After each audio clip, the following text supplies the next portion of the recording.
Estamos gravando. Então, boa tarde a todos, muito bem-vindos a esse quarto webinário do nosso curso de pós-graduação em plantas medicinais e fitoterapia. Esse é um curso multi-institucional entre a UFRJ, a ABFIT, a Associação Brasileira de Fitoterapia e o Jardim Botânico do Rio de Janeiro, né? Então, nós estamos fazendo esses webinários em vista do distanciamento social que estamos vivendo por conta dessa pandemia, e tenho, então, convidado professores do curso, né, para apresentar esses webinários para nós, para esse público aqui que está nos assistindo. Agradeço a presença de todos. Então, a doutora Viviane, ela possui graduação e bacharelado em Ciências Biológicas pela Universidade de Santa Úrsula, em 1994. Fez uma especialização em Botânica, também na mesma universidade. Tem mestrado em Ciências Ambientais e Florestais pela Universidade Federal Rural do Rio de Janeiro. Doutorado em Biologia Vegetal na Escola Nacional de Botânica Tropical. Ela é pesquisadora associada 3, no Instituto de Pesquisa Jardim Botânico do Rio de Janeiro, na área de etnobotânica. Ela atualmente é curadora da coleção de plantas medicinais do Jardim Botânico, que é uma coleção incrível. Fico muito feliz de Viviane estar como curadora dessa coleção. E é docente também no programa de pós-graduação do Jardim Botânico do Rio de Janeiro, mestrado profissional em Ecologia Aplicada e Biodiversidade, e unidades de conservação, e também da nossa pós-graduação Lato Sensu. Ela tem experiência na área de botânica, com ênfase em botânica aplicada e etnobotânica, e sendo que os principais temas de atuação dela são etnobotânica, etnoecologia, conservação, coleções bioculturais, plantas medicinais e ecologia humana. Então, Viviane tem o maior prazer, além de todo esse currículo, era minha grande amiga pessoal há muito tempo, uma pessoa que eu gosto muito. Tenho o maior prazer de ter você aqui hoje falando para a gente, tá? Então, Viviane, a hora que você quiser começar e compartilhar a sua tela, fica à vontade, estamos aqui te ouvindo, tá bom? Bom, Suzana, obrigada pelo convite, né, pela organização desse webinário que deu um certo trabalho, né, mas é muito bom a gente ver os alunos e estar juntos nesse momento aí complicado que a gente está, né, de afastamento. É bom, é uma maneira de uma reunião semanal, né, da gente se ver. Eu participei semana passada da do Antônio, da primeira do Alex, não consegui as outras, mas vi gravada depois, bem bacanas. E o curso, né, tá dinamizando desse jeito, é o que a gente consegue, né? É verdade, é o que dá para fazer. Bom, muito bom, obrigada. O que eu trouxe hoje para o grupo é uma coisa mais leve, assim, porque se fala muito de planta medicinal, mas de uma certa forma meio dissociado, né, da natureza. Às vezes parece assim uma coisa meio etérea que surgem, as plantas viram medicamentos ou servem para alguma coisa, né? Então tem um universo de plantas medicinais a mais. E é isso que a gente vem conversar aqui, Suzana. E o recorte poderia ter sido a Amazônia também, né? Que eu tenho trabalhado lá desde 2015, mas há uns 30, quase 30, 20, mais de 20 anos na Restinga, trabalhando com as comunidades tradicionais, e eu trouxe aqui para vocês um pouquinho das plantas medicinais das Restingas, né? Eu queria ver se tudo bem? Todo mundo está enxergando? Sim. Tá. Deixa eu ver se... Tá. Bom, conforme o Johnny falou, né? Esse é o tema que a gente selecionou para hoje, usos e conservação das plantas medicinais nas restingas fluminenses. Essa é uma imagem de uma restinga bem bacana que a gente ainda existe, né, no litoral fluminense, que é a restinga da Maçambaba. São mais de 40 quilômetros de extensão, né, ocupando alguns municípios do litoral, perto que a gente chama Centro de Diversidade Vegetal de Cabo Frio. E a gente vem trabalhando nessa região com um grupo de restinga liderado pela professora Dorothy Araújo, que está aqui na imagem, né? É estranho só porque o cursor não... O cursor, vocês veem o cursor? Não? Sim, agora dá para ver.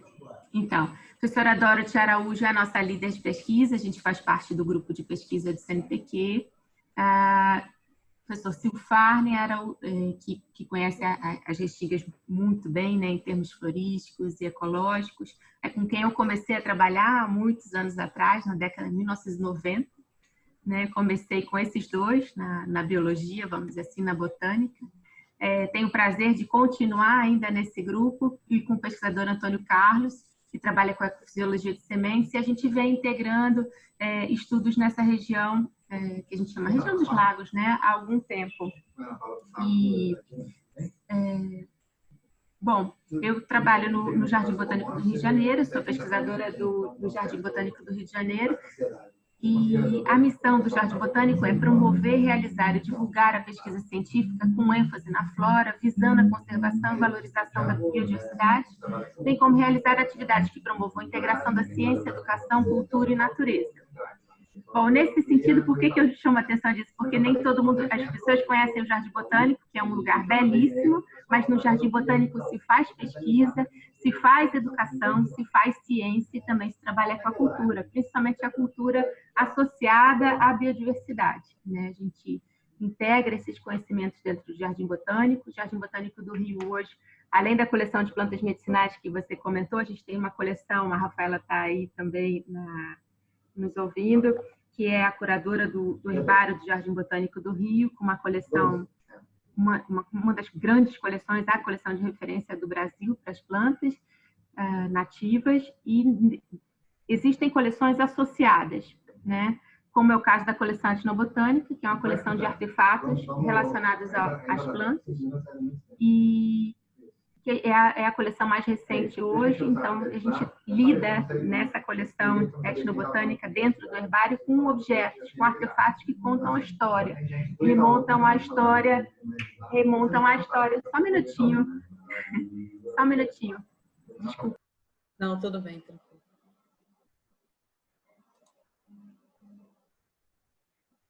Desculpa o home office aqui, né? Não, tranquila. Tranquila. Me desconcertou, perdão. Não tem problema, tranquilo. Bom, voltando um pouquinho onde eu parei. É a missão do Jardim Botânico do Rio hoje. Eu acho que é importante a gente reforçar o papel do Jardim Botânico como uma instituição que faz ciência, né? Que divulga ciência, que trabalha hoje no mote da conservação e valorização da biodiversidade. É claro que é um lugar belíssimo, um atrativo turístico incrível, mas existe uma missão institucional antiga e muito importante, até porque o Brasil, conforme vocês veem aí, tem 6 biomas bem importantes, né? Cerrado, Amazônia, Mata Atlântica, Pampas, enfim, com uma extensão enorme de espaço, né? de ocupação. A gente tem mais esse número, eu devia ter atualizado, são cerca de 40 mil plantas nativas do Brasil, quase 19 mil plantas com endemismos. A gente tem ainda 255 povos indígenas, né, falando 154 línguas diferentes, né, ocupando 13% do território nacional. E coincidentemente, essas áreas são as áreas hoje mais preservadas, mais bem preservadas. Então, só chamando a atenção do conhecimento tradicional relacionado às plantas que ainda existem, né, em ambientes que a gente tem bem degradados. Hoje em dia, nós, pesquisadores, trabalhamos em torno de uma estratégia nacional para a conservação de plantas. É um documento que existe, é um documento internacional, mas que nós, pesquisadores, seguimos, né, essa documentação de trabalhar em prol da conservação e do conhecimento das plantas, porque o Brasil é o signatário, não sei se todos conhecem, né, desse universo da farmácia, a Convenção da Diversidade Biológica, que o Brasil é o signatário, né, são mais de 190 países signatários, e a premissa desse documento, desse grande acordo, é que é unânime no planeta que sem plantas não há vida. Sem plantas não tem medicamento e sem plantas não há vida, né? Não tem alimento, não tem construção. Então, assim, é a base, né? E foi reconhecido, então, universalmente nesse documento que as plantas são um componente vital da diversidade biológica do mundo e um recurso essencial para o planeta. E esse documento visa deter a perda contínua da diversidade mundial e a gente não pode deixar de tocar nesse documento. O Brasil é signatário. A Convenção da Diversidade Biológica hoje está atrelada à Organização Mundial da Saúde, que é o que a gente vem falar aqui um pouco, que é essa conexão entre biodiversidade e saúde humana. Então, o setor de saúde tem que reconhecer que a saúde e o bem-estar humano são influenciados, sim, pela saúde das comunidades vegetais e animais locais e pela integridade dos ecossistemas locais que eles formam. E não preciso dizer que a gente está passando por essa pandemia à toa, né? Agora, mais do que nunca, a gente está vivendo isso na pele. Então, existe uma documentação muito antiga, atrelada, entre Convenção da Diversidade Biológica e Organização Mundial. Saúde e bem-estar estão diretamente associados. 80% dos medicamentos tradicionais, assim como os outros palestrantes já falaram, né, tem base nas plantas, só que essas plantas, sim, vêm passando por um processo delicado de perdas, né? Perdas não só das tradições, por diferentes motivos. Possivelmente, tem estudos apontando que essas perdas são pela degradação ambiental, pela perda dos hábitats naturais, assim como pelo fator da globalização, massificação, todo mundo consumindo as mesmas coisas, se perde a diversidade de recursos, né, a serem utilizados, fatores como a migração, né, pessoas que vão para lugares diferentes, então não reconhecem mais, não sabem usar mais os seus recursos, e com isso existe um movimento de perda do conhecimento do uso de plantas, o que é muito grave, né? E a gente sabe que existe no mercado uma série de medicamentos também vendidos e já reconhecidos e validados, como esses da imagem que vocês estão vendo aqui, a Equinácea, vocês falaram muito na semana passada, professor Antônio, né, do Guaco, Suzana, da Pasalix, das passifloráceas, mas a gente tem das restingas, por exemplo, o primeiro produto fitoterápico nacional, que é o caso do Axeflan, da Cordia verbenácea, que hoje se chama Varronia curaçávica, e é uma das plantas que saiu justamente da restinga, não sei se vocês sabem, e o papel hoje meu era no sentido de mobilizar vocês que a planta faz parte de um ambiente, a planta não está numa gavetinha ou numa prateleira, ela faz parte de um sistema esse de conhecimentos, um sistema no ambiente da onde ela saiu, né? A planta não nasce medicinal, né? A planta ela é um metabólito secundário, né? Então é muito importante essa integração, de novo, essa associação da planta ao conhecimento, ao ambiente natural dela, é fundamental. Quando a gente fala do litoral brasileiro, do uso de plantas, a história é muito antiga, né? Remonta não só do período da colonização, mas como a gente tem, inclusive, não sei se todos conhecem essa obra de domínio público, podem buscar no Google, vocês vão encontrar a História Naturalis Brasilis. A gente está até agora tem ajudado uma pesquisadora na Holanda a identificar uns enigmas assim, de plantas do litoral bem interessantes e relacionadas ao uso de plantas. Você vê, desde 1648, quanto a gente ainda tem o que aprender, ainda tem o que trocar de informações. Isso pensando só na faixa do litoral brasileiro, né? A gente não está falando para dentro, né? Cerrado, que tem uma infinidade de plantas, usos e histórias sobre o uso de plantas, Amazônia, gigantesco. Então, assim, o Brasil a gente conhece realmente muito pouco ainda do que se poderia conhecer e usar realmente de uma forma sustentável, né? Ter uma plataforma diferenciada nesse sentido. A História Natural do Brasil, então, esse livro do Piso Markgraf, que foi feito mais voltado no litoral nordeste, mas tem plantas bem comuns, ou pelo menos gêneros comuns ao litoral sudeste, por isso é que eu puxo isso, e é uma publicação feita em 1648 que já aponta ali, por exemplo, grupos de passifloráceas, de maracujás, de importância de uso, que os indígenas ali, eles já descrevem em latim o uso das passifloras, e possivelmente já um início de domesticação dessas espécies, que é muito bacana juntar história, arte, cultura, biodiversidade, botânica, plantas medicinais, uso de plantas, a história dessas plantas, né? É mais para mobilizar. Quando a gente fala do litoral brasileiro, a ocupação do litoral é uma monstruosidade, né? Desde 1500, o que foi feito com a nossa costa, mas que a gente ainda tem ambientes muito importantes e que a gente deve preservar cada vez mais e usar de uma forma mais sustentável, que é o caso, por exemplo, do Brasil colonial, que você tinha a visão desse Brasil colonial de 1500, era para quê? Extração, né? O tempo todo extração, extração de madeira, depois cultivo de algodão, de fumo, de cana-de-açúcar, adensamento populacional. Atualmente existe uma atividade direta de um turismo de massa, de um turismo que não é de base comunitária, um turismo que é muito agressivo, né? Existe uma predação por parte de produção de petróleo e gás muito intensa, uma pesca muito severa, assim, mais intensiva. Então, esse perfil de exploração permeia a história da ocupação humana no litoral brasileiro, especialmente no litoral do Sudeste, né, por onde exploraram muito o pau-brasil, na região de Cabo Frio. E só para trazer essa ideia para vocês de como a gente vem perdendo, né, ambientes e, com isso, informações. Na região do litoral, você encontra hoje, por exemplo, mais de 6% da população brasileira reside em municípios da zona costeira, né? Mais de 50 milhões de habitantes. Então, é uma pressão que continua, né? A gente continua nessa pressão enorme sobre esses ambientes naturais da costa, né? Principalmente no Sudeste.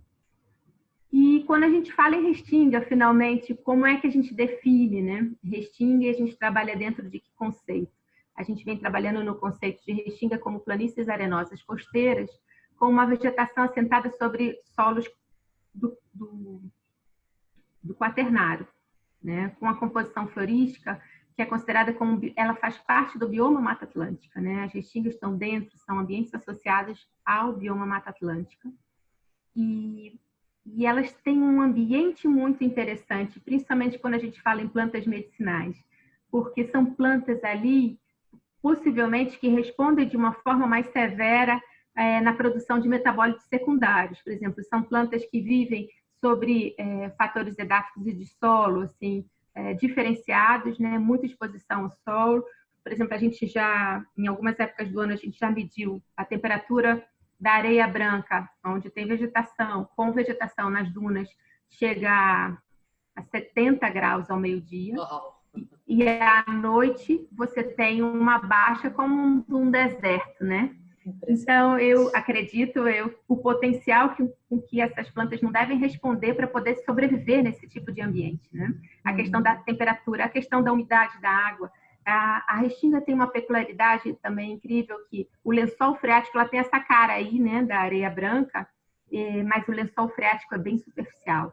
E em alguns trechos, quando você tem as dunas e o rebaixamento das dunas, quando você chega no rebaixamento das dunas e você cava, você pode levar uma cuiazinha e tomar água doce, né? Então, essa questão da água doce e água do mar, a água doce, água do mar e lagoas de água doce, por exemplo, em algumas regiões como o Quissamã, para aquela região do litoral norte acontecem, são bem interessantes, né? Então, essa questão dos fatores abióticos na Restinga e a relação dos metabólitos secundários, eu acho que é uma questão ainda a ser muito explorada, a gente ainda tem restingas para isso. A questão da salinidade, são plantas que toleram assim, a quantidade absurda de sol, sal, vento. O quadrante norte dos ventos nessa região, as árvores elas têm diâmetro, onde ainda existem florestas, as árvores têm diâmetro, mas elas não têm altura. Não têm altura por quê? Porque não suportam o vento. Por exemplo, pau-brasil original foi tirado ali o primeiro pau-brasil foi tirado da... Ai, meu Deus, esse escritório aqui que eu fui me instalar. Sem problemas, sem problemas. Das doçuras e agruras de trabalhar em casa, né? Não tem jeito, não tem jeito. Gente, não se preocupe. Eu não sei se vocês sabem, mas eu tenho 3 gêmeos, né? 3 adolescentes em casa, o marido. Assim. Enfim, é muita gente nessa casa, 5 meses. Mas voltando para a Restinga, desculpa o parênteses. São plantas que têm uma adaptação muito incrível, né? Adaptações para sobreviver nesses ambientes. E são plantas que têm estolões, rizomas, raízes muito profundas para buscar água. As folhas são mais brilhosas, são de tamanhos reduzidos. Às vezes você encontra as mesmas plantas na Mata Atlântica, onde muitas se originaram, mas tem uma outra cara, um outro jeitão, enfim. Isso é para dizer que a restinga é um ambiente muito interessante em termos de metabólitos secundários, assim, só para conquistar aí o pessoal da química, né? Sim, é um ambiente, a Isabel me escreveu essa semana, professora da farmácia, é um ambiente muito interessante. Existem estudos avançados nas restingas, muito voltados à composição e estrutura da flora, ecologia vegetal, populações, alguma coisa sobre regeneração desses ambientes, ecofisiologia, o entendimento da biologia das plantas, né? Se conhece pouco assim sobre a planta, assim, como é que a planta nesse ambiente sobrevive, né? Poderia se ter muito mais incentivos e estudos, assim, da semente. Muitas têm reprodução vegetativa, né? Fazem rebrotas, mas muitas nascem de sementes. Mas como é esse mecanismo? É um mecanismo também bem interessante, diferenciado, tem se mostrado. Estudos de fenologia, palinologia, conservação, etnobotânica, que eu venho trazer um pouco para vocês, que é um estudo que eu venho fazendo nessa região há algumas décadas, né? 2 décadas. A gente tem o litoral o litoral fluminense, com a professora Dorothy separa dessa forma, eu acho bem interessante. Um quadrante do litoral norte, que é de São João da Barra, Macaé, o da região dos lagos, que é onde a gente vem trabalhando mais, Cabo Frio e Maricá, uma região que já praticamente não existe mais, que é de Jacarepaguá, Grumari e Marambaia. Marambaia, sim, existe, mas eu cheguei a coletar um pouco com a professora Dorothy ainda em Jacarepaguá, mas lá em 1990. E as restingas do litoral sul da Ilha Grande, né? Mas é uma vegetação bem diferenciada, que quase ela cai dentro do mar. Então, isso é para dizer para vocês que são 4 regiões. A professora Dorothy vem trabalhando há muitas décadas nesse sentido da fitogeografia das plantas. Você vê um trecho tão pequeno, né, que é do litoral sudeste do Rio, mas com uma diversidade de grupos vegetais, existe uma heterogeneidade na composição dessas plantas. Então, se você estuda as plantas da maçambaba, são diferentes das plantas da restinga da marambaia, do litoral norte, não é o mesmo bloco.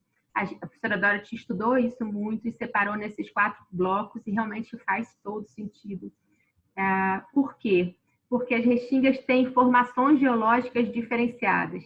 Tem aqui a Baía de Guanabara, separando esse grupo de restingas, né? Jacarepaguá, Grumari e Marambaia, e tem esse blocão Maricá e Cabo Frio, e depois um grande bloco até São João da Barra, que já quase chega ao Espírito Santo. Aqui a formação geológica é mais antiga, é quase terciário, então provavelmente as plantas existem há mais tempo, vamos dizer assim, né? Aqui são quaternárias, e essa questão influencia na dinâmica da diversidade, né? As restingas, mesmo aqui, não sei se vocês estão vendo nessa faixinha de terra aqui, de Cabo Frio, que é onde a gente vai falar, tem a Lagoa de Araruama, que é a segunda lagoa maior no mundo e hipersalina, e isso influencia certamente esses esporões, onde estão as restingas. Quando bota numa escala do mapa, praticamente eles parecem uma coisinha tão pequena, mas uma diversidade tão interessante, plantas tão interessantes que ocorrem aqui, e é o que a gente vai falar.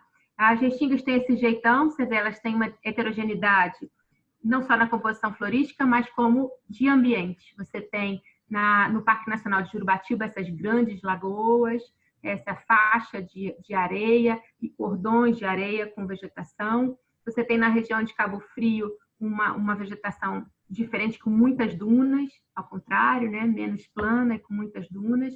E onde a gente vem trabalhando é no Parque Estadual da Costa do Sol, que é um parque que foi institucionalizado, né? Vamos dizer assim, no papel, em 2011.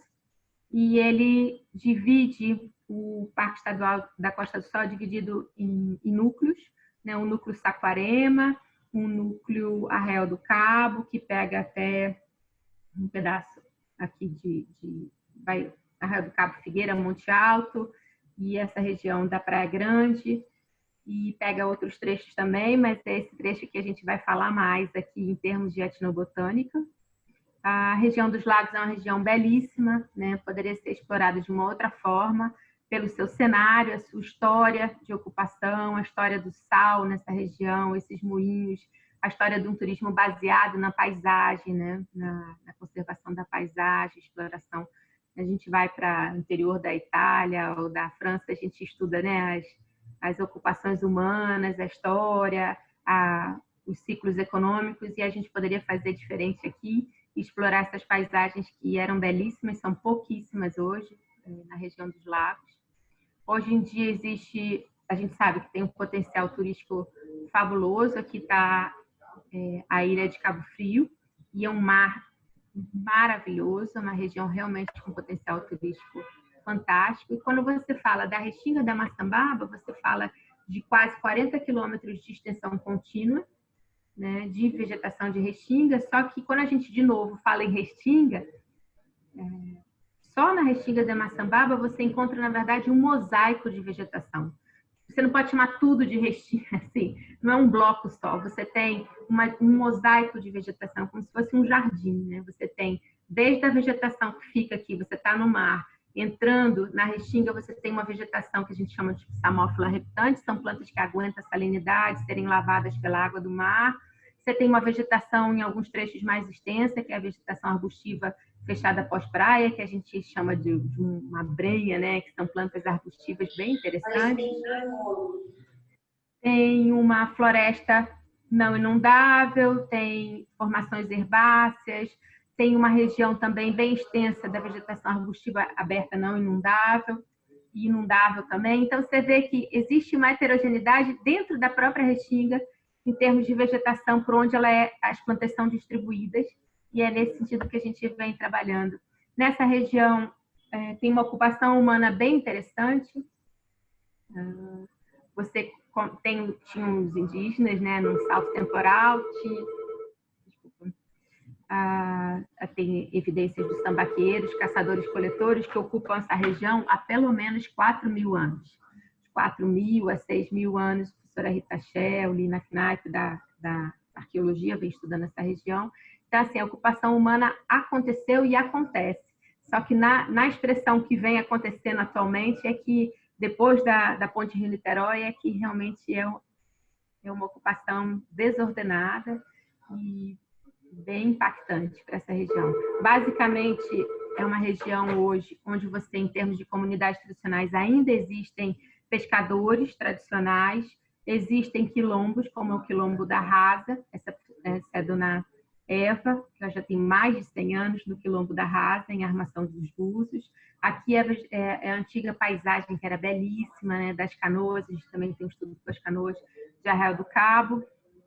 Só para mostrar que a relação humana existe, só que atualmente essa relação tem sido mais agressiva, porque existe esse tipo de impacto, né, de um turismo de massa, né, chegando os transatlânticos em Armação dos Búzios, existe uma ocupação de condomínios, existe invasão por plantas, que é um grande problema da região, como esse das casuarinas, comunidades sendo estabelecidas em áreas onde não deveriam, né, e condomínios, idem. Nesse mote, a gente resolveu fazer um livro, que eu venho trazer para vocês aqui, o link, posso deixar, ele facilmente, vocês podem baixar na internet, é o livro sobre a Restinga da Maçambaba, que fala um pouco sobre a vegetação, a flora, a propagação e usos, e foi feito pelos autores que vocês viram lá no começo do nosso grupo, a professora Dorothy, Sil, Antônio, eu, a Amanda, que trabalhou muito com a ecofisiologia vegetal no doutorado dela, orientada pelo Antônio, e uma aluna, Lorena, que trabalhou comigo com as plantas úteis. Nesse livro vocês podem encontrar quase 90 espécies, né? 89 espécies nativas. Foi difícil a gente selecionar, a gente teve que selecionar pelo corte do tamanho do livro. Nesse livro são presentes pelo menos 75 espécies nativas e úteis da Restinga. Você vê, né? Você pega o Renisus lá, que é a lista de espécies de plantas medicinais com possibilidades de uso no Brasil. Você pega o Renisus e você tem 71 espécies de uso medicinal, 31 nativas. Você pega um trechinho de vegetação de Restinga e você tem um livro só com corte com 75 espécies nativas e úteis e com potencial, inclusive plantas que já poderiam estar no ReniSUS, como é o caso da aroeira, que a gente vai falar aqui. Perdão, 75 espécies nativas e úteis, mais 25 espécies de uso medicinal. No caso aí, a nossa vedete, vamos dizer assim, é a Esquinus terebentifolia.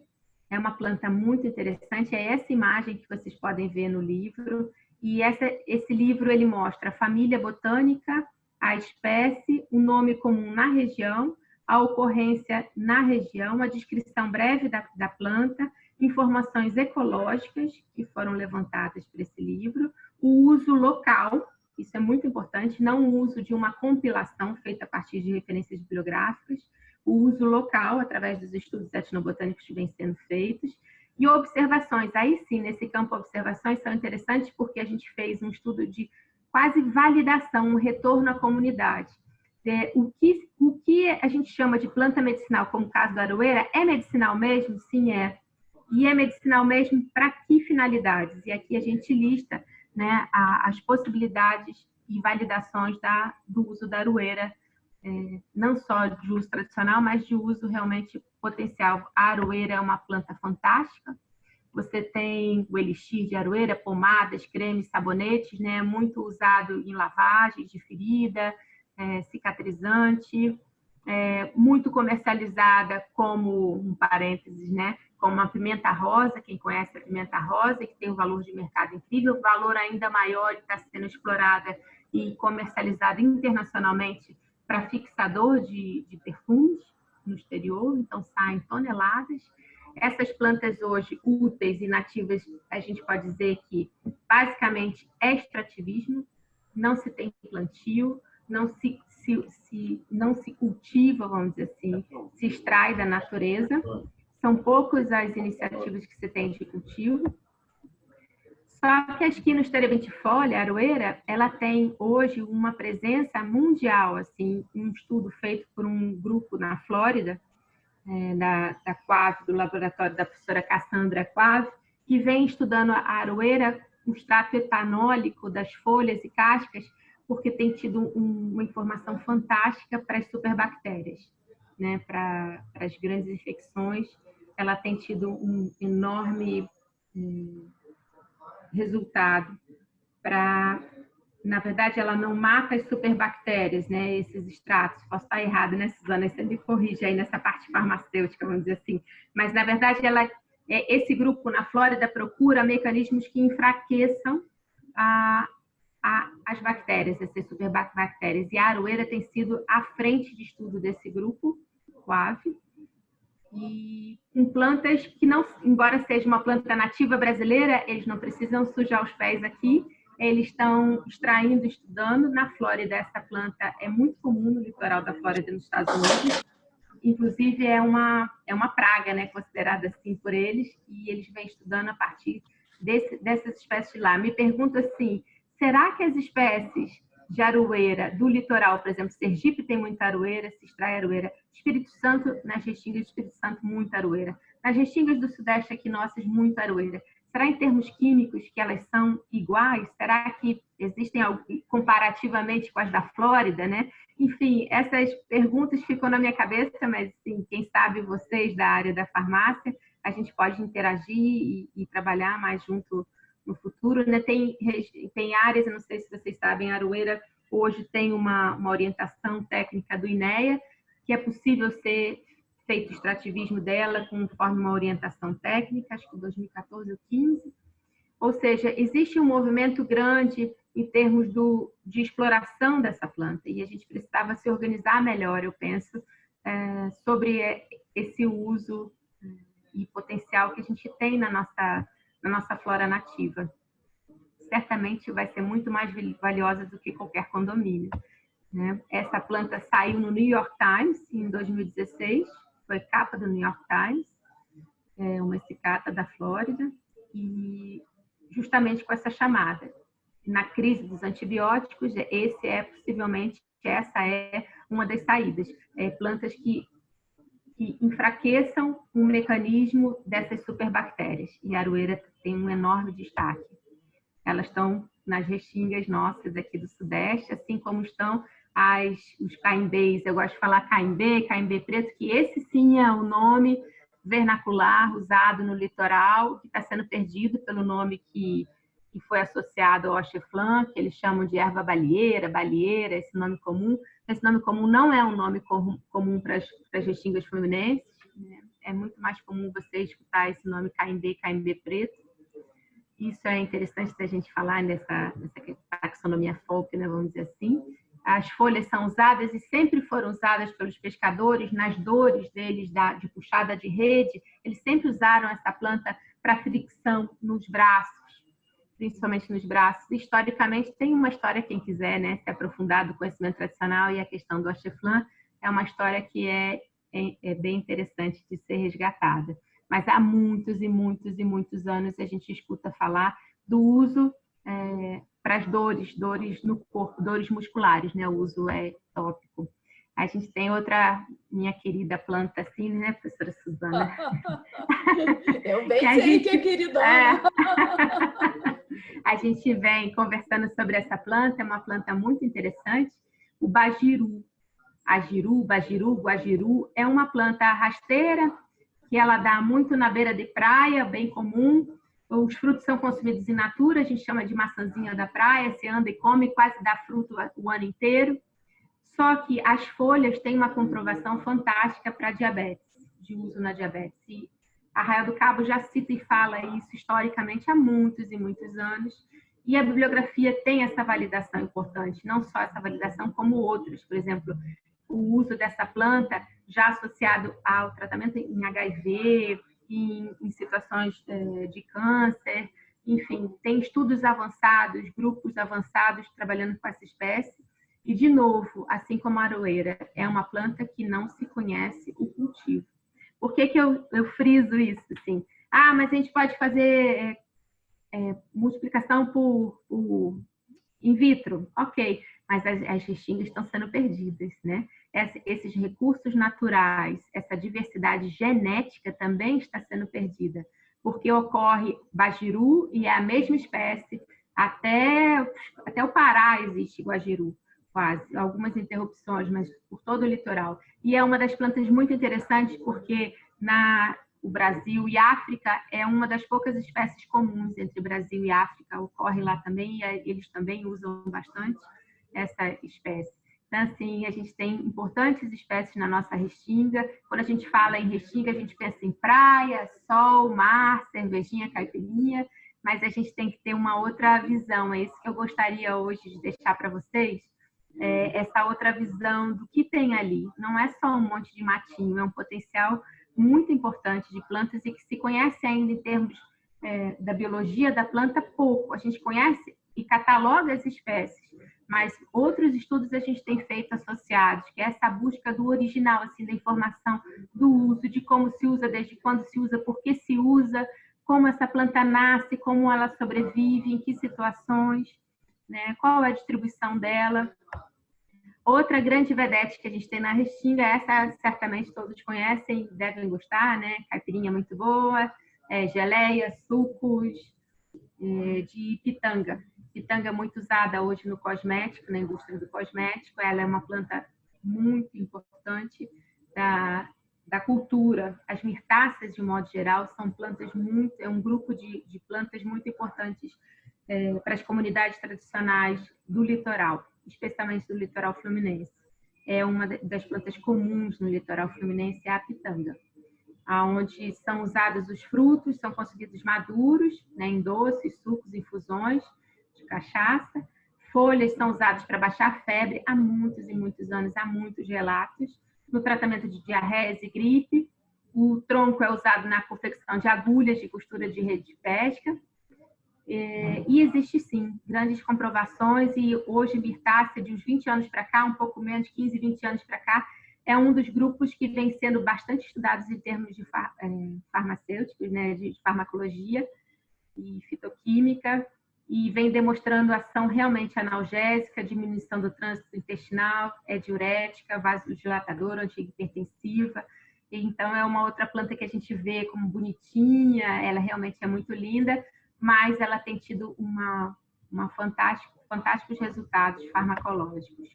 Assim como também essa outra beleza aí que a gente tem na restinga, essa ocorre, ela é menos abundante, vamos dizer assim, na restinga, mas ela é da restinga, que é a jacaranda jasminoides, que é a carobinha. Quando a gente fala carobinha, tem a carobinha do Nordeste, que não é essa, né? Essa é uma bignoniácea. Ela realmente é conhecida como carobinha e reconhecida como carobinha. Essa é outra questão, quando a gente fala em plantas medicinais, dos nomes vernaculares. Os nomes vernaculares devem ser mantidos por região, para não dar confusão, né? Ou pelo menos você saber a origem de quem começou a chamar dessa forma a planta. A carobinha é uma planta, a carobinha da Mata Atlântica, da restinga, é Jacaranda jasminoides, muito usada na medicina tradicional para tratar enfermidades de pele, eczemas, furúnculos, doenças parasitárias, né? E tem um potencial farmacêutico possivelmente subestimado, né? A gente tem muitas espécies, possivelmente espécies jacaranda, com mesma possibilidade de ação. Mas eu acho que são pouco estudadas fitoquimicamente. Podem me corrigir aí se eu estiver falando bobagem. Então, os estudos farmacológicos recentes vêm demonstrando, sim, um potencial no tratamento de doenças principalmente associadas a protozoários, a leishmaniose. Aí, Suzana. A Suzana tem um grupo de leishmania, né? Legal, legal. No caso, o Cirtopódio flavum ou cirtopódios da restinga são orquídeas belíssimas, que elas são lindas, mas a população tem um cuidado enorme com esse grupo de plantas ali na região, os pescadores artesanais e comunidades tradicionais, pelo uso das suas raízes. Aí, em termos de conservação, é uma coisa que importa, porque quando elas são usadas, elas são destruídas, porque as raízes são usadas no tratamento de furúnculos. Já conversei até uma vez sobre esse grupo de plantas com a Suzana, porque existem pouquíssimos, ou quase nenhum, pelo menos eu busco e não encontro estudos fitoquímicos e farmacológicos do uso dessas orquídeas, e em termos de conhecimento tradicional, existe associação grande, são as sumarés da restinga. Outra planta muito buscada, foi muito de interesse na restinga, é a Quiococa alba, uma rubiácea, a caínca, que pouca gente conhece, né? Mas, por exemplo, na flora medicinal J. Monteiro, floras antigas de Pio Correia, antes de 1930, era uma planta muito citada, né? A Cainto Cipó-Cruz. A gente tem umas plantas também importantes e elas não deixaram de serem medicinais, mas elas caíram em desuso. E por quê, né? A gente fica perguntando. Muito possivelmente porque essa planta é muito tenra, muito frágil, ela é meio volúvel, escandente, e ela tem sido dizimada na destruição desses ambientes, na verdade. Então, eu acho que as pessoas vêm tendo mais dificuldade de encontrar essa planta e ela vai entrando no processo, possivelmente, de desuso, e as pessoas não reconhecem e não usam, né? Mas ela realmente é muito importante na medicina tradicional brasileira, como emética, purgativa, diurética, imunagoga, febrífuga, antiasmática. Enfim, a farmacopeia brasileira reconheceu essa espécie e ela é da restinga, ela ocorre na restinga. E estudos indicam um potencial anti-inflamatório, de atividade antimicrobiana, também contra Streptococcus aureus, né? Então, tem um potencial incrível. Essa é uma planta interessante, o gervão, né? Todo mundo fala o gervão. Essa planta a gente conseguiu cultivar na coleção de plantas medicinais do Jardim Botânico do Rio, a planta viva. Foi na mão da Yara, que era a antiga curadora, né? Grande amiga. A gente conseguiu fazer uma expedição à restinga. Eu falei, toda vez que eu trazia essa planta, ela morria. E todo mundo ouvia essa planta, olha para ela e fala assim, Stachytaphyta cayenense. Não, não é Stachytaphyta cayenense, é uma Stachytaphyta restinguense. É o gervão roxo da restinga. Vi outro dia em Maricá, nas dunas de Maricá também. As folhas e raízes, elas são coletadas, também uma outra planta importante em termos de conservação, porque o impacto do uso é grande, porque são usadas as raízes, então a planta é destruída ao ser usada, né? São coletadas pelos pescadores e amplamente utilizadas na medicina tradicional local, em infusão, principalmente ligadas a problemas de fígado, estômago, rins e resfriados.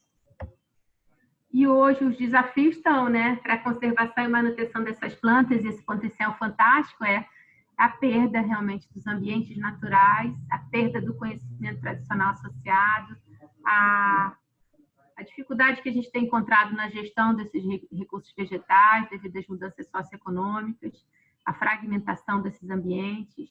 Sim, as mudanças climáticas já são percebidas nessa região, os pescadores já fazem associação de modificação de floração e frutificação há alguns anos, pelo menos há 10 anos eles fazem menção dessa modificação, e com isso certamente a gente pode vir a perder esses recursos, né? Hoje em dia a gente tem esse tipo de notícia, infelizmente, da região dos lagos, né?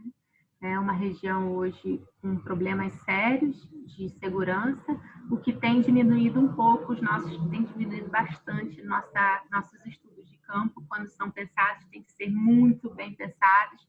Aonde vamos em que grupo, como, onde, porque realmente, lamentavelmente, essa região precisa de mais cuidados, né? O que a gente vem fazendo hoje nessa linha de pesquisa na Restinga é integração de conhecimentos locais e científicos, produção em colaboração. São pesquisas colaborativas tanto no âmbito de pesquisadores em linhas diferentes, mas todos voltados na devolução do conhecimento à comunidade local, pensando em ações de mobilização, transmissão, conservação e recuperação dessas áreas. Essa é a frente, o mote que a gente vem trabalhando nas Restingas, principalmente da região dos lagos. Viemos produzindo materiais em conjunto, em colaboração. Aqui estão 2 grandes colaboradores, pesquisadores locais, pode ser assim, o mestre Chonca. A gente vai ter uma live semana que vem, eu vou estar tendo a honra de entrevistar o mestre Chonca, lá em Arraial do Cabo, o mestre Alex, e a gente produziu junto muitas coisas em conjunto. E eles são, sim, autores e coautores de muitos documentos sobre o uso das plantas da Restinga, que é uma forma de dar visibilidade e reconhecimento de que o conhecimento não é do pesquisador, é um conhecimento integrado, a gente troca informações o tempo todo. E com isso, as escolas locais, não sei se tem gente aqui, pode ser que tenha, 2 professoras fantásticas de Cabo Frio fizeram uma exposição, coordenada pela professora Aline, e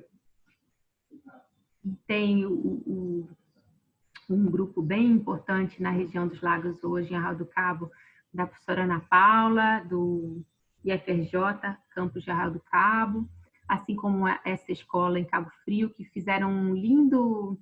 O Colégio Estadual Miguel Couto, que fez uma linda exposição ano passado, a gente conseguiu prestigiar e ver, participar da exposição, e com a Niki, que está aqui, que é uma aluna muito querida, muito especial, que trabalha nessa linha de etnobotânica na região dos lagos, na transmissão dos saberes, na transmissão do conhecimento tradicional. Então, ela trabalhou em conjunto com essa exposição, com alunos e professores dessa escola, e fizemos um joguinho. O Nick fez um jogo da memória com essas plantas que a gente falou aqui, informações, tá lá a criançada brincando, né, jogando o jogo da memória. Então, essa mobilização, essa transferência do conhecimento, não só pelo livro da Restinga, mas também com os jogos, né? Isso tem sido um trabalho nosso. Outro trabalho é dentro do Jardim Botânico do Rio, trazendo para o visitante que vai ao Jardim Botânico do Rio reconhecer o ambiente da Restinga. No fundo do Jardim Botânico do Rio, do lado direito do canteiro, tem uma edificação que é o Bromeliário, ao lado tem a Restinga. Então, quem quiser ir numa Restinga, a gente passou aí por uma drástica situação ano passado, a gente passou por lembra aquela enxurrada que teve, né?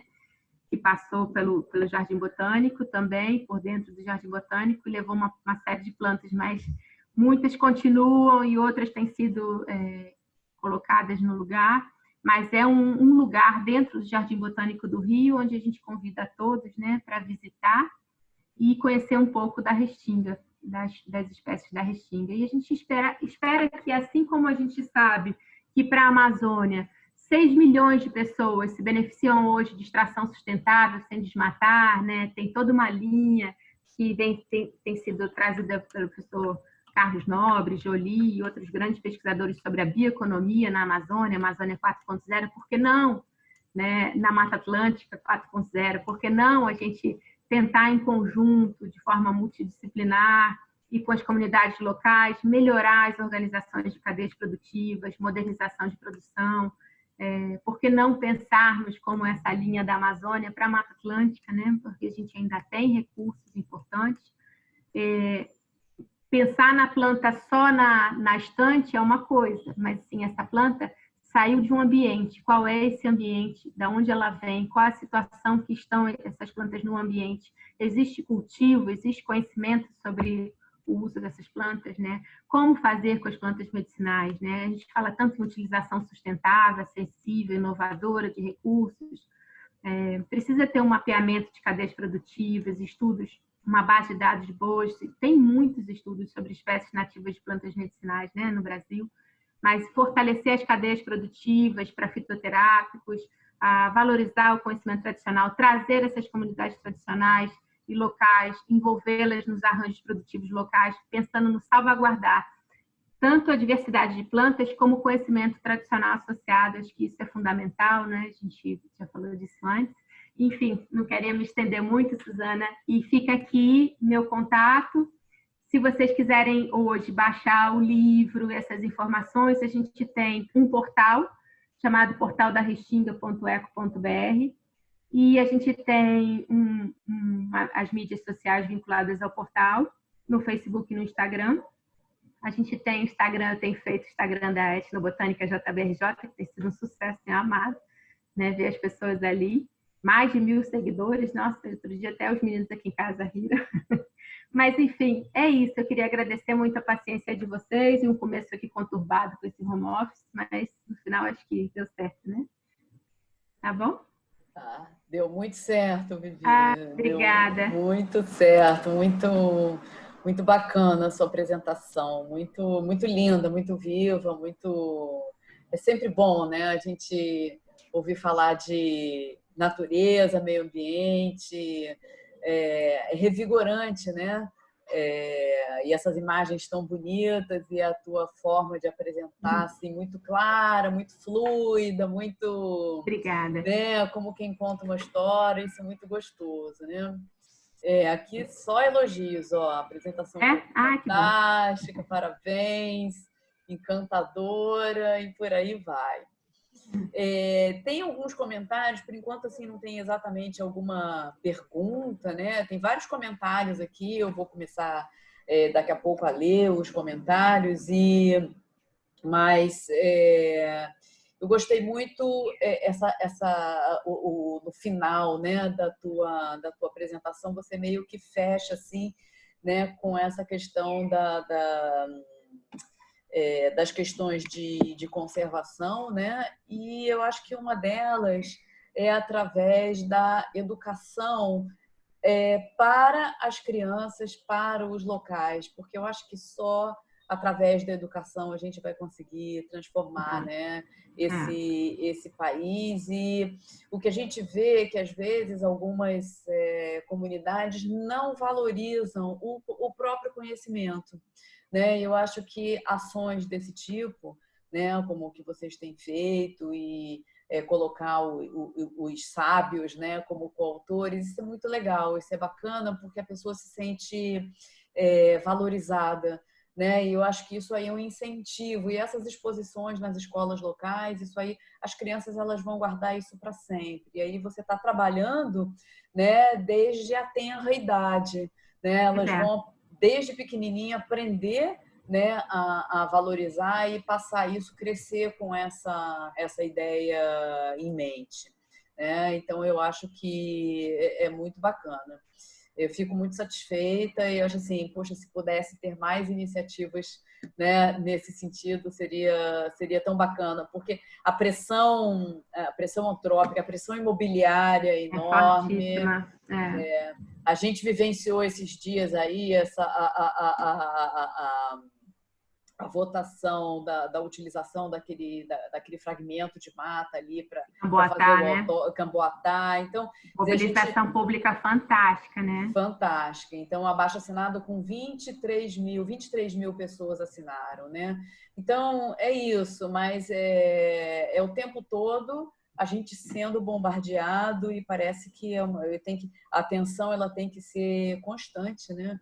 Então, realmente é muito bacana ver esse trabalho, o Jardim Botânico envolvido e vocês envolvidos nesse tipo de ação que é muito importante.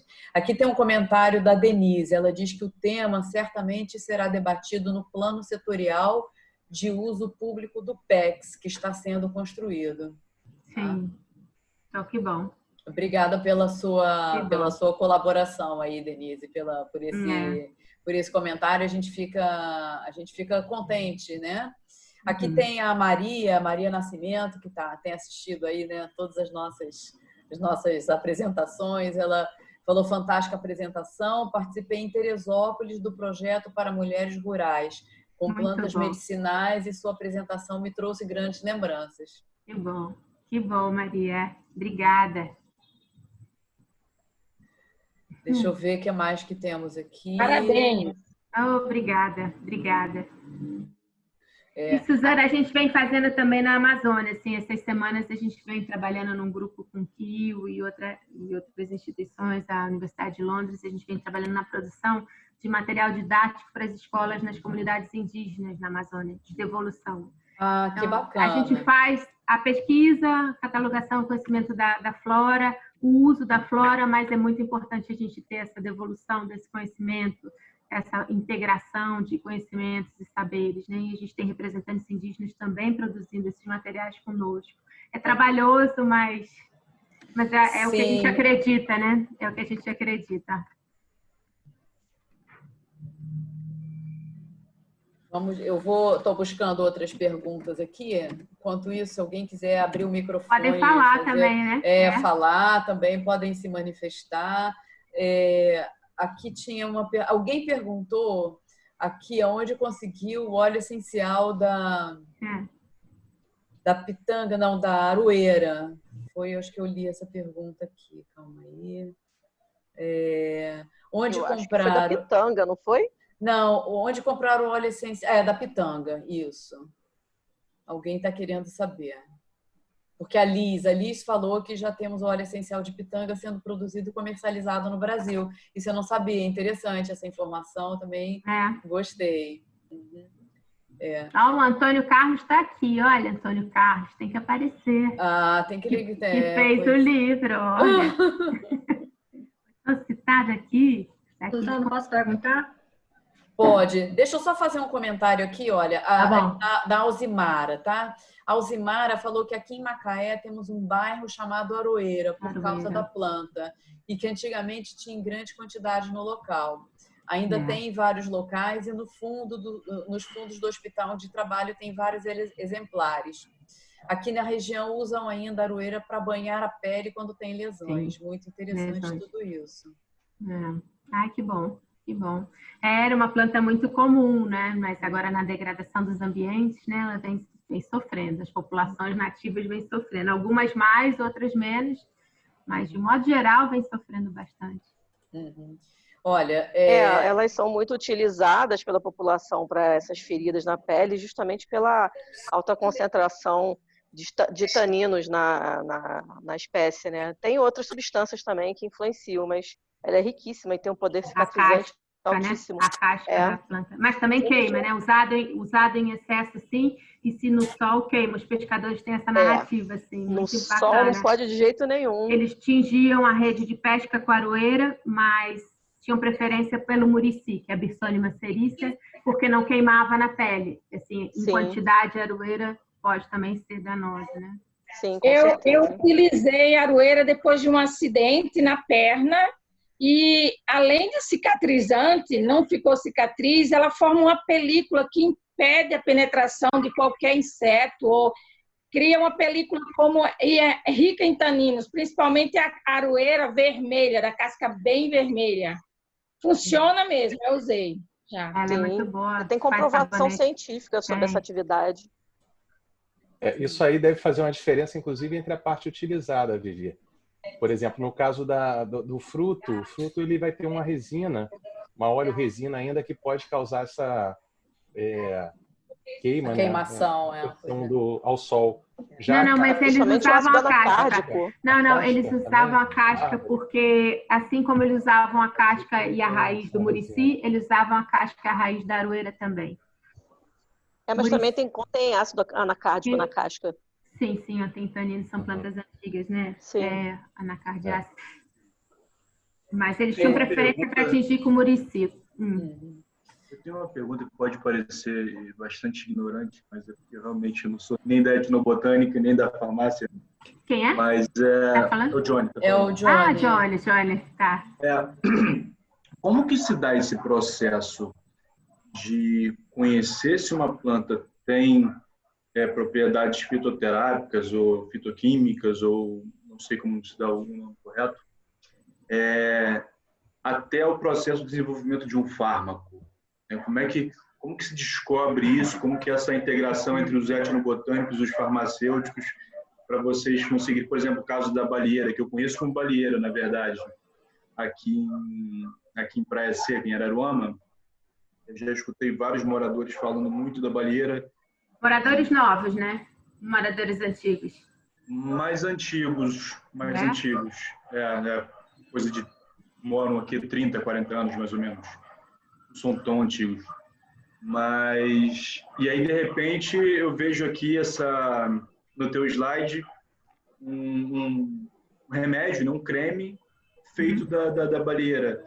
E eu fico aqui pensando como que as pessoas chegam nesse processo de pegar a baleeira, testar e transformar isso num fármaco. Para mim parece uma coisa bem complexa. Não tem você quer contar a história, Vivi? Não, conta lá. Não, é uma história longa, sabe, Johnny? Okay. Eu posso contar também. Mas eu acho que o Danilo pode contar essa história. Só assim, para tentar organizar um pouco, é porque tem duas perguntas. Tem duas perguntas aqui no chat, as pessoas estão começando a fazer perguntas, né? E agora um comentário. Então, nós vamos fazer o seguinte, o Danilo vai contar a história da erva baleeira, que é bonita, sabe, Johnny? É muito bacana, porque esse processo, né, da transformação da planta medicinal num medicamento é um processo bastante longo, e a história da erva baleeira é muito bacana. Então, o Danilo vai contar para a gente, e aí depois eu vou fazer para Vivi as duas perguntas aqui que tem aqui no chat, que são bem legais. Eu acho que você já deve estar lendo também. Estava lendo aqui. Tá bom. Então, o Danilo conta para a gente e aí depois a gente vai a essas perguntas. Bem, inicialmente, Johnny, eu achei interessante que você aí, uma pessoa que trabalhava com Restinga, está na Estônia, né? Eu imagino que na Estônia não tem a sombra sequer de Restinga. Sofrimento. Se você gosta e é apaixonado, né? Quem diria, né? Deve ser uma lacuna agora. Mas bastante. Às vezes com outras paixões, né? Não, acho que foi obra do acaso mesmo. Mas aí, como você falou no início, eu fiquei pensando nisso. Mas vamos lá. Inicialmente, eu gostaria assim, de abordar uma questão que a Vivi falou, e até que o Johnny também falou aí, que a Viviane falou que aqui na Restinga do Rio de Janeiro, um nome tradicional antigo dos pescadores tradicionais, artesanais aqui da Restinga Norte Fluminense do Rio de Janeiro, chamavam e conheciam a erva baleeira como caimbé, né? Caimbé, né? Eu achei isso bem interessante, porque a gente tem muito essa questão de tentar aceitar logo o nome que está na moda. E por isso, moradores que estão há 30 anos, 40 anos morando em Saquarema, região, Maricá e tal, isso não são moradores antigos. De fato, são moradores que vêm, em geral, de fora e que têm uma tendência até a aceitar logo muito mais fácil o novo. Até os antigos tendem a aceitar, muitas vezes, o novo em relação ao nome antigo, de fato. É uma tendência moderna que passa por vários fenômenos, né? Um dentre eles é uma linha até que eu trabalho, que é de medicalização do nome de plantas medicinais. Que muitos nomes de plantas, eles começam a ser substituídos por nomes de medicamentos ou de princípios ativos, e as pessoas começam a esquecer o nome original, principalmente os novos, os que vêm de fora, né? Os que não conheciam aquela planta. E essa questão de conhecerem erva baleeira ali com o caimbé como erva baleeira, já pode ser, em grande parte, essa mudança das pessoas começarem já a partir para o novo. E uma planta que a Vivi comentou aí, que também é interessante nesse sentido, é o abajeru, né? Que o abajeru original era o Crisobalanus o Crisobalanus, né? E tem uma pesquisa que mostra que a cada 6 plantas identificadas em herveiro, a cada 6 herveiros, se eu não me engano, que vendiam o abajeru em feiras livres, em alguns mercados populares aqui do Rio de Janeiro, 5 eram uma espécie de eugênia, não era o Crisobalanus.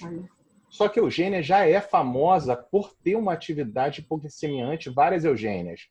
E aí essa substituição, será que já não começou a se dar pelo próprio fato da eugênia ser uma planta que dá numa área bem próxima entre a Crisobalanus, e por ter também, em geral, um outro nome popular, mas por ser utilizada por diabetes também, eles começaram a criar essa ideia de que, em função da atividade biológica, da propriedade biológica, de que uma poderia ser a outra, e uma série de pessoas começam já a acreditar que aquela eugênia é o abajeru. Isso começa a ter uma troca do nome. Interessante, Danilo. Eu acho sim, desculpa interromper. Assim, o que eu vi e vejo, por exemplo, Mercadão de Madureira, que começou a fazer isso, o professor Inês e a Ariane, que tem até um trabalho de taxonomia, mostrando já o começo da venda da Eugênia rotundifolia, que naquela época se chamava rotundifolia, já mudou de nome. Ela tem um formato da folha muito similar com Crisobalanus zicaco. Assim, o jeitão dela na natureza é muito parecido. Ela, em algumas áreas, é mais abundante na natureza do que o bajiru, é mais fácil o acesso, é mais fácil a chegada. Então, eu não sei o quanto em termos de uso, as pessoas usando e vendo que serve para as mesmas finalidades vão usar e vão também chamar, mas eu acho que tem 2 coisas distintas aí. Uma é a história do caimbê e caimbê preto e baleeira. Eu acho que as pessoas começaram sim a usar, mesmo os mais antigos, caiu um desuso o nome caimbê, que é mais bacana chamar baleeira, porque tem até remédio que se chama baleeira na farmácia. Exatamente. Então, isso é uma questão da medicalização que você falou. Mas a questão essa do bajiru, abajiru, guajiru, a gente tem corruptelas do nome antigo e que ainda é fixado. Mas eu acho que no caso da eugênia é muito em função da disponibilidade na natureza. Disponibilidade, Mas eu ainda acredito que, de repente, ela tinha um outro nome e também, talvez... Acho que não. Eu acho que começou... Posso estar enganada, mas eu acho que não. Acho que... Mas existe essa tendência à troca dos nomes, à substituição, de acordo com... Não é uma conveniência, de acordo com as situações, né? E as informações também que vão chegando, e a influência e a troca entre as pessoas, a troca entre os seres humanos que ocorre, né? Mas aí, voltando para a erva baleeira. A erva baleeira é muito famosa, e aí entra nessa questão. Moradores de 30 anos, 40 anos, 30 anos para cá, eles não conheciam, em geral, as plantas nativas. Eles provavelmente pegaram, de fato, a influência. Porque as pesquisas com a erva baleeira, elas começaram ainda no final da década de 80, se não me engano, acho que foi em 1988 que começaram as pesquisas oficialmente, envolvendo já uma iniciativa público-privada, né, envolvendo uma indústria farmacêutica, universidades, e, segundo os relatos, constam que o dono dessa indústria farmacêutica ele jogava futebol, parece, com um grupo de pessoas, na chácara dele. Jogava tênis. Exatamente. É melhor não falar nomes, inclusive envolve uma judicialização. É uma história delicada. Já está em terceira instância. É uma história delicada. Inclusive em segredo de justiça, essa história toda, né? Mas uma parte dela eu acompanhei, inclusive pela minha formatura. Pela época da minha formatura eu vou chegar lá. Mas aí a história consta que o dono da indústria farmacêutica, proprietário, um acionista, ele estava jogando futebol em sua chácara e ele se lesionou. E um caseiro que tinha esse conhecimento, que era de origem caiçara, trouxe a planta para ele para tratar essa lesão. A partir daí, ele curou, tratou, se sarou rápido da lesão e se apaixonou pela planta e se interessou em começar a desenvolver uma pesquisa. e já envolveu essa iniciativa público-privada com universidades, né, mais de até envolvidas, até chegar ao produto. Esse produto ele foi lançado no início da década passada, mas de uma pesquisa longa, que começou em 1988. Sendo que em 2001 saiu a primeira marco regulatório da biodiversidade, a medida provisória 2186, de 2001, e nesse caso o produto foi lançado depois. A judicialização até consta nesse sentido, porque quando eles lançaram o produto, eu vi no site da empresa que eles desenvolveram nas propagandas e marketing da empresa, dizendo que eles desenvolveram o produto a partir do conhecimento tradicional caiçara. Então, era um produto que vinha desse conhecimento. Isso fazia parte do marketing. Só que quando eles começaram a ser autuados em função disso, porque eles teriam acessado o conhecimento tradicional associado sem repartição de benefícios, eles tiraram essa propaganda. Inclusive, essas propagandas não constam no Google. Na época, eu não sabia que tinha que fazer print screen, porque as coisas sumiam. E até o Google, se você pagar, o Google some com as informações. Então, sumiram. Mas só que isso na justiça tem. Os prints que eu não tenho, existe e está em sigilo. Né? E então desenvolveu o medicamento, só que é uma pesquisa longa. Para você chegar no fármaco, no medicamento ou no fitoterápico, essas pesquisas, em geral, levam de 12 a 15 anos quando se tem muitos recursos, que foi esse caso, porque envolveu iniciativa público-privada. Então, o privado também, além de ter conseguido recursos públicos, né, dos órgãos de fomento, teve uma série de recursos também da iniciativa privada, o que ajuda a acelerar um pouco esse processo, e caiu nesse caso aí mais ou menos dos 15 anos para desenvolver o fitoterápico. Porque você tem as pesquisas pré-clínicas, que você tem que testar geralmente in vitro, depois em animais, que são in vivo, e depois fazer o estudo clínico fase 1, fase 2 e fase 3. Então, esse fase 1, fase 2, fase 3 envolve fases de segurança e eficácia, primeiro com baixo número de pacientes testados e depois com um alto número de pacientes. Primeiro com indivíduos sadios testados e depois com um pequeno número de pacientes e depois com um elevado número de pacientes.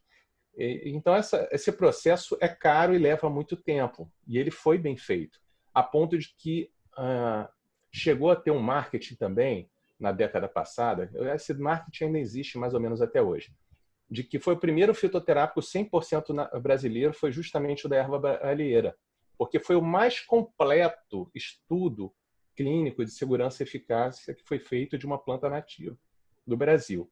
Então, ele não é, de fato, o primeiro fitoterápico 100% brasileiro. Mas, nesse contexto, eles podem ainda alegar que é, né, o mais completo. Né? Então, é um processo complicado que envolve várias etapas. Isso está repercutindo agora até na Covid, né? 19. E é longo e caro, né? É longo e caro. Precisa muito dinheiro, né? Eu não sei se respondi, posso aprofundar mais, mas também não sei se dá tempo aqui. Tem outras perguntas, talvez. Tem né? outras perguntas. Pode discutir. Não sei se Vivi quer complementar. Eu acho que só essa questão mesmo. Danilo falou muito bem, Johnny. É um material muito fácil de ser encontrado, essa história toda, na internet, assim, porque é um dos exemplos, né, para todas as áreas, tanto das plantas, pelo lado da vertente das plantas de matéria-prima, quanto da parte da farmácia, de mercado, porque também foi essa questão do CGEM, né, essa questão de toda a parte legal, né, da venda, do mercado. Então, assim, é um exemplo interessante de planta brasileira para ser pesquisada na internet. Facilmente você vai encontrar toda a história dela. Né? E essa história que o Danilo falou muito bem, né? Tem artigos falando. Mas não tem muitas imagens. As imagens não tem na internet. Você chegou a ver essas imagens? Essas propagandas que mostravam? Não vi. E a propaganda, os textos e tudo, de que não. Foi desenvolvido a partir do conhecimento. Porque foi na época que eu me formei. Então, isso me impactou muito. Olha, um fitoterápico, ainda mais quando eu entrei na área, de fato, de produtos naturais, um fitoterápico 100% brasileiro, de uma espécie nativa, ainda a partir do conhecimento tradicional associado. Verdade. Isso caiu bastante, né? Depois também foi um escândalo, né? Assim, na época, não... Mas foi o primeiro caso, o primeiro talvez, caso, né? Então, eu acho que o primeiro sempre paga a conta, né? Pois é. Aí tem suas questões. Tanto que eu acho que teve um período que eu acho que foi logo depois, né, dessas questões todas das leis de acesso à biodiversidade, que algumas empresas até justamente se desinteressaram em pesquisar plantas brasileiras exatamente por causa dessa dificuldade e o trauma, né, passado por outras. Não quero passar por isso, eu não quero ter esse tipo de problema, né? Então isso foi um escândalo nesse sentido, assim, na época se debatia demais essa questão, era medida provisória, ainda não tinha força de lei, né? E eu não expliquei até uma coisa aí.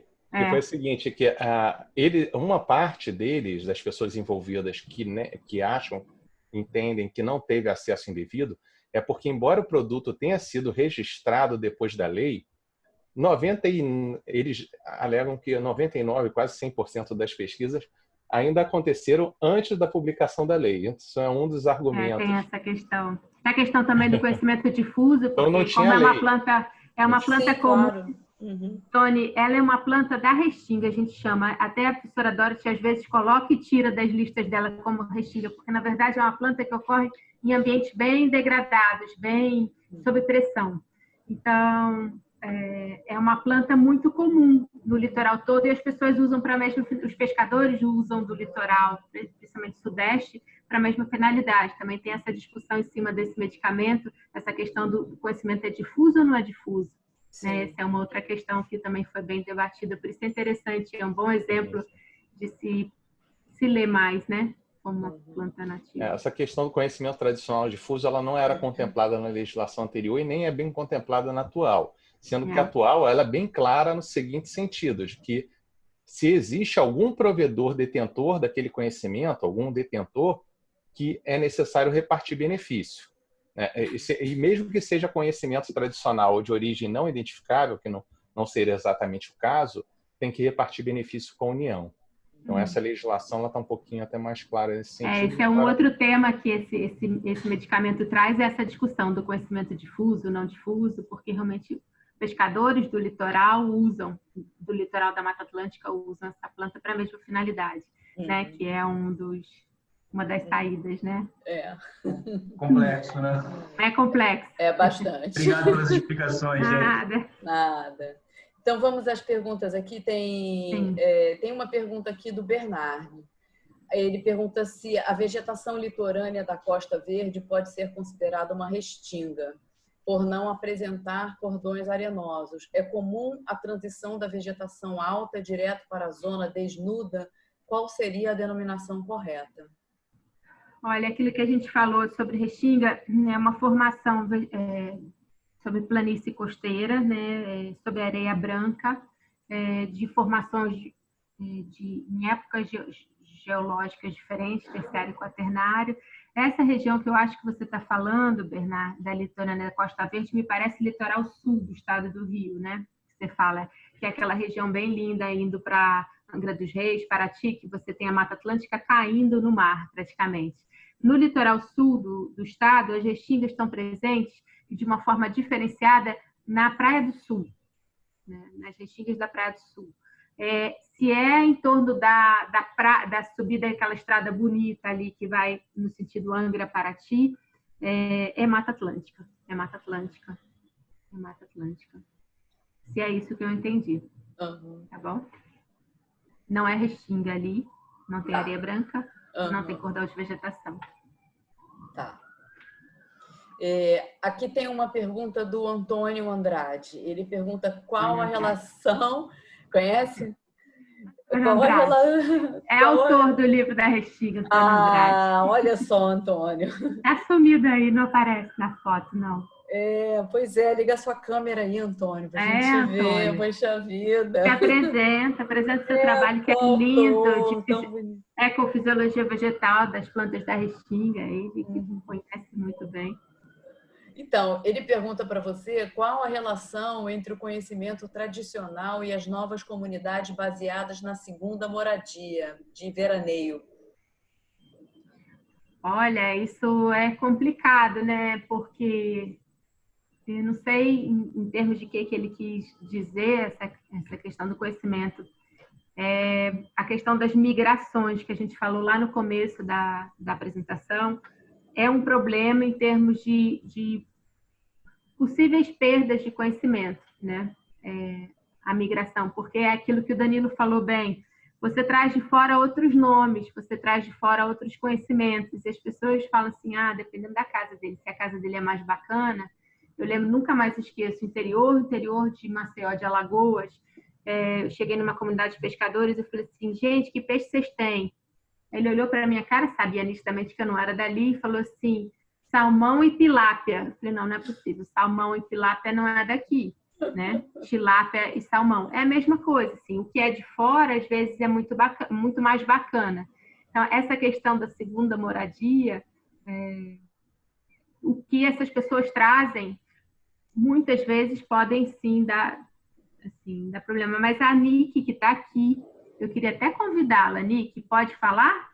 Ela está trabalhando transmissão do conhecimento em Arraial do Cabo com jovens dessa região. Que bacana. E ela trabalha essa comparação dos jovens nativos da região e dos não nativos. Incrível o resultado, assim. Porque... Oi, Nick, tudo bem? Quer falar um pouquinho? Eu posso tentar esclarecer um pouquinho alguma coisa, talvez. Essa questão da migração, ela é um pouco mais complexa do que parece à primeira vista, porque às vezes acontece do imigrante incorporar o conhecimento local daquela região, que pode acontecer dele não encontrar as plantas que ele habituava a utilizar na região em que ele residia anteriormente.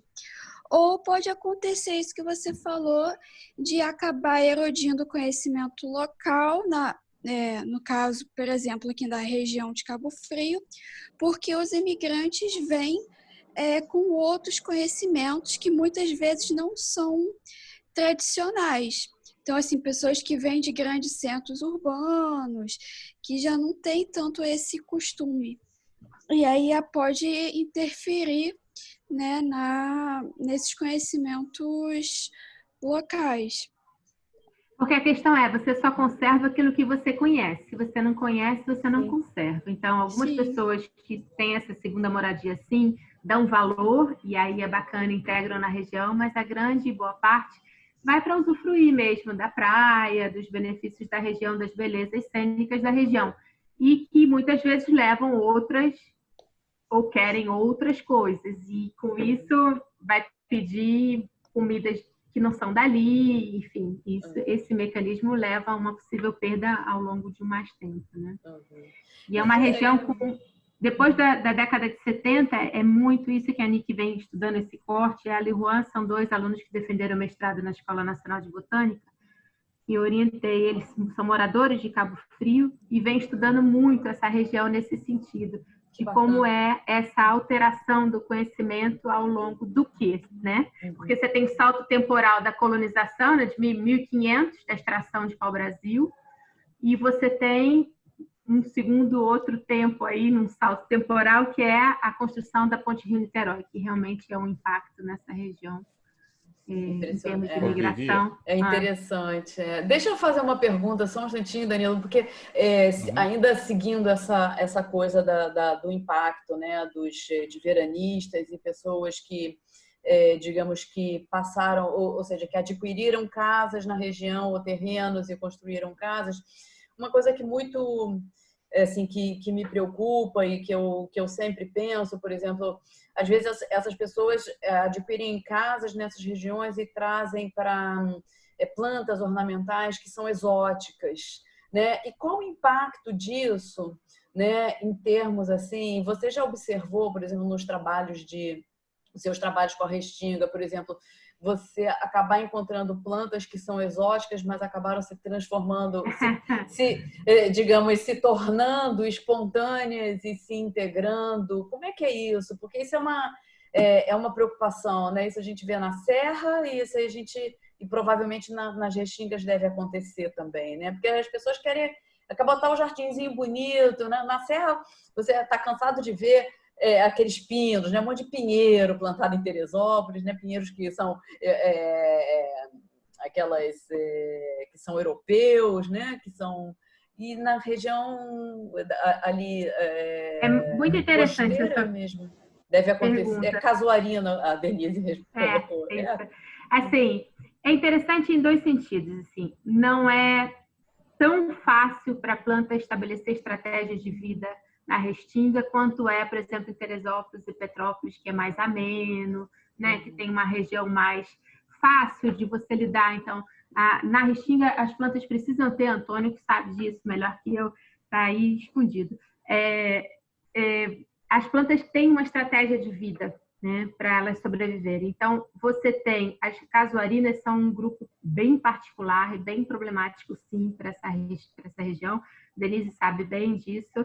E isso é uma outra questão. Ninguém sabe exatamente a origem da chegada da casuarina. Muito provavelmente chegou com a álcalis, que foi uma grande indústria de sal na década de 40, nessa região, e chegou em quantidade. Realmente, o Antônio Carlos, que está aí, Andrade, tem um estudo de uma aluna de doutorado fantástico sobre as casuarinas dessa região, que mostram nitidamente isso. A casuarina, ela só espalha e invade, vamos dizer assim, as restingas quando elas estão numa situação já de predação, já de degradação. Muito degradadas. Se a restinga está bem estabelecida, ele tem essa comprovação. Se a restinga é bem estabelecida, não entra casuarina.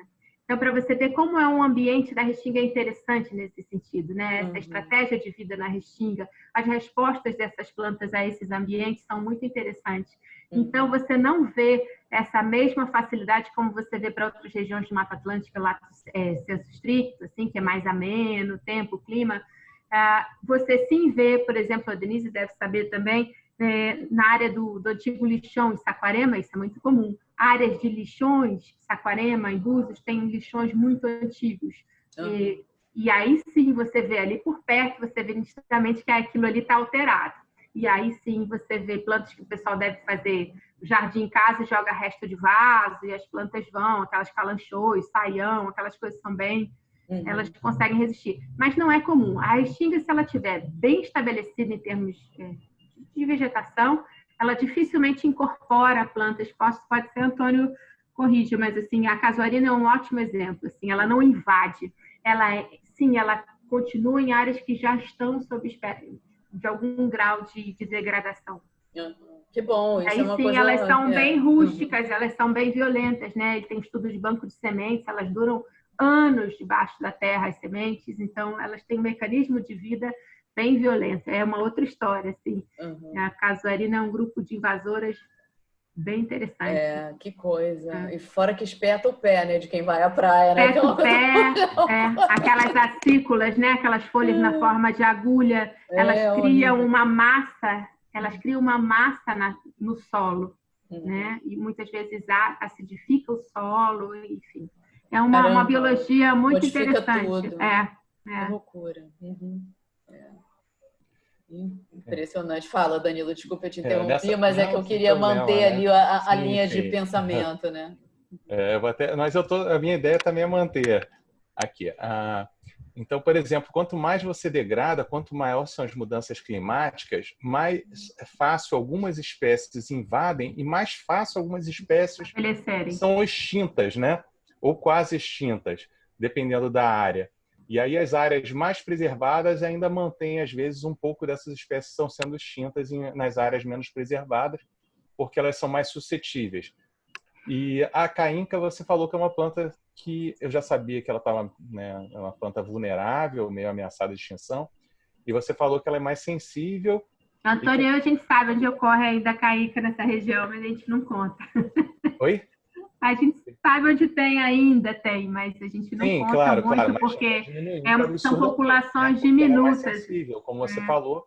Então, ela está em populações provavelmente minúsculas, em algumas áreas ainda que o ecossistema ali propiciou e permitiu a manutenção da vida delas, que pode isso, inclusive, com as mudanças climáticas ou com o avanço ainda maior dessa especulação e avanço, né, imobiliário, etc., outras pressões econômicas delas virem a assumir. Vamos esperar que não, né? Mas aí eu fiquei pensando, ligando com a outra questão. Se a caínca ela tinha o uso medicinal, que cada vez esse uso medicinal está mais desconhecido pelas gerações atuais.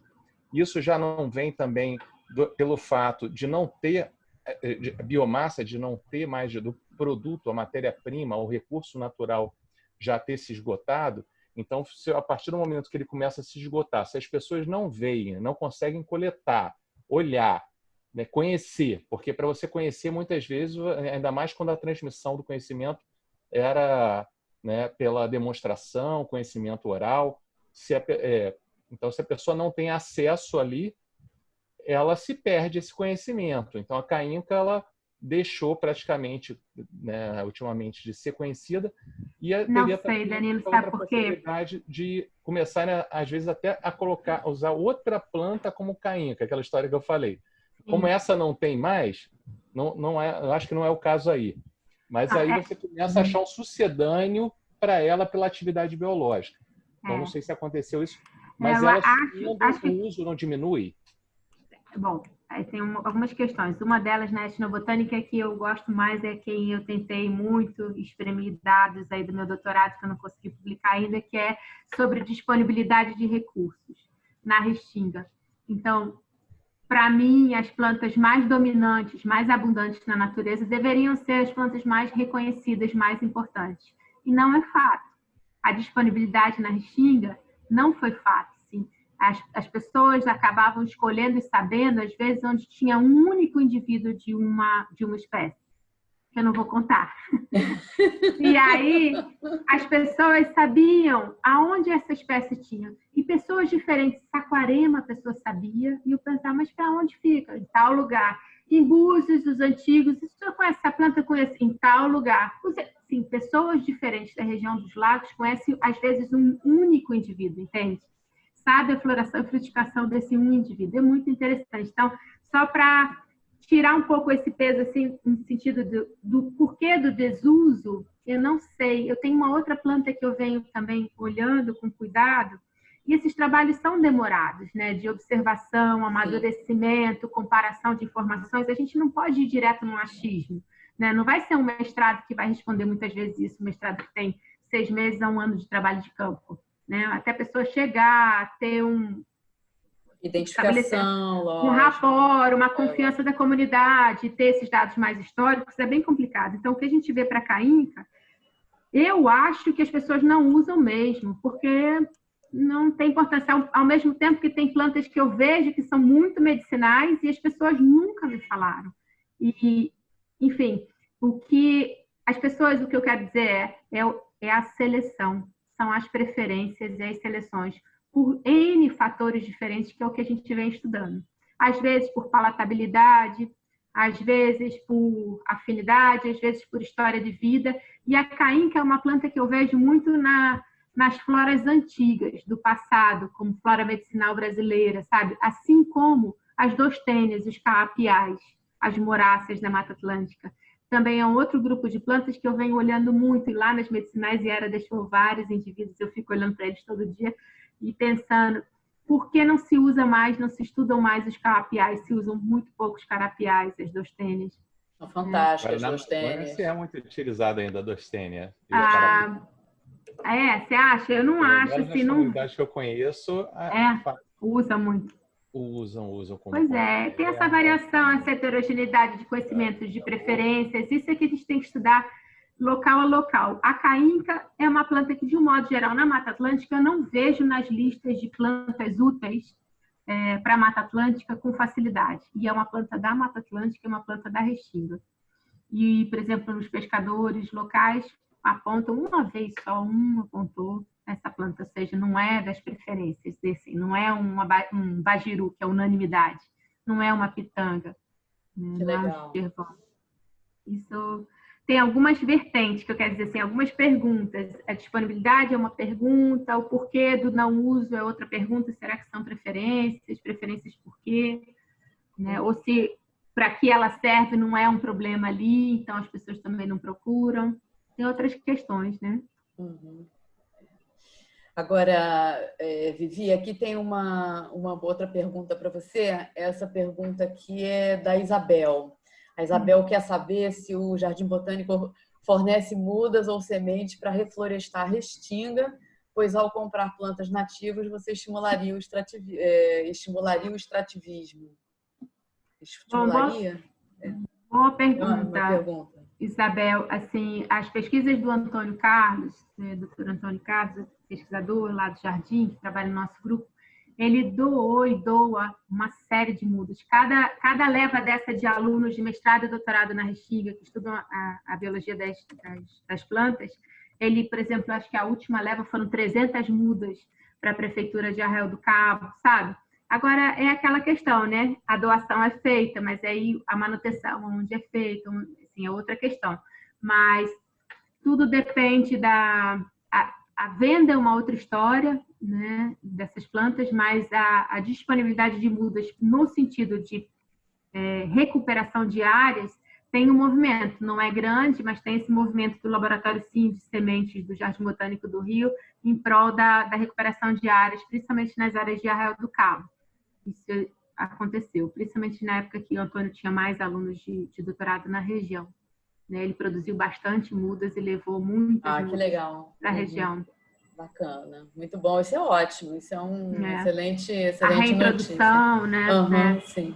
Assim, certamente deveríamos fazer muito mais, poderíamos fazer muito mais, mas isso não é uma questão só assim do Jardim Botânico fornecer muda, não é isso. É uma cadeia, assim. O Jardim Botânico fornece muda, mas precisa os gestores dos parques nacionais terem um trabalho em conjunto, as prefeituras locais, toda essa mobilização, é uma cadeia. Não adianta só o jardim produzir a muda, né? Precisa esse trabalho integrado. Lógico.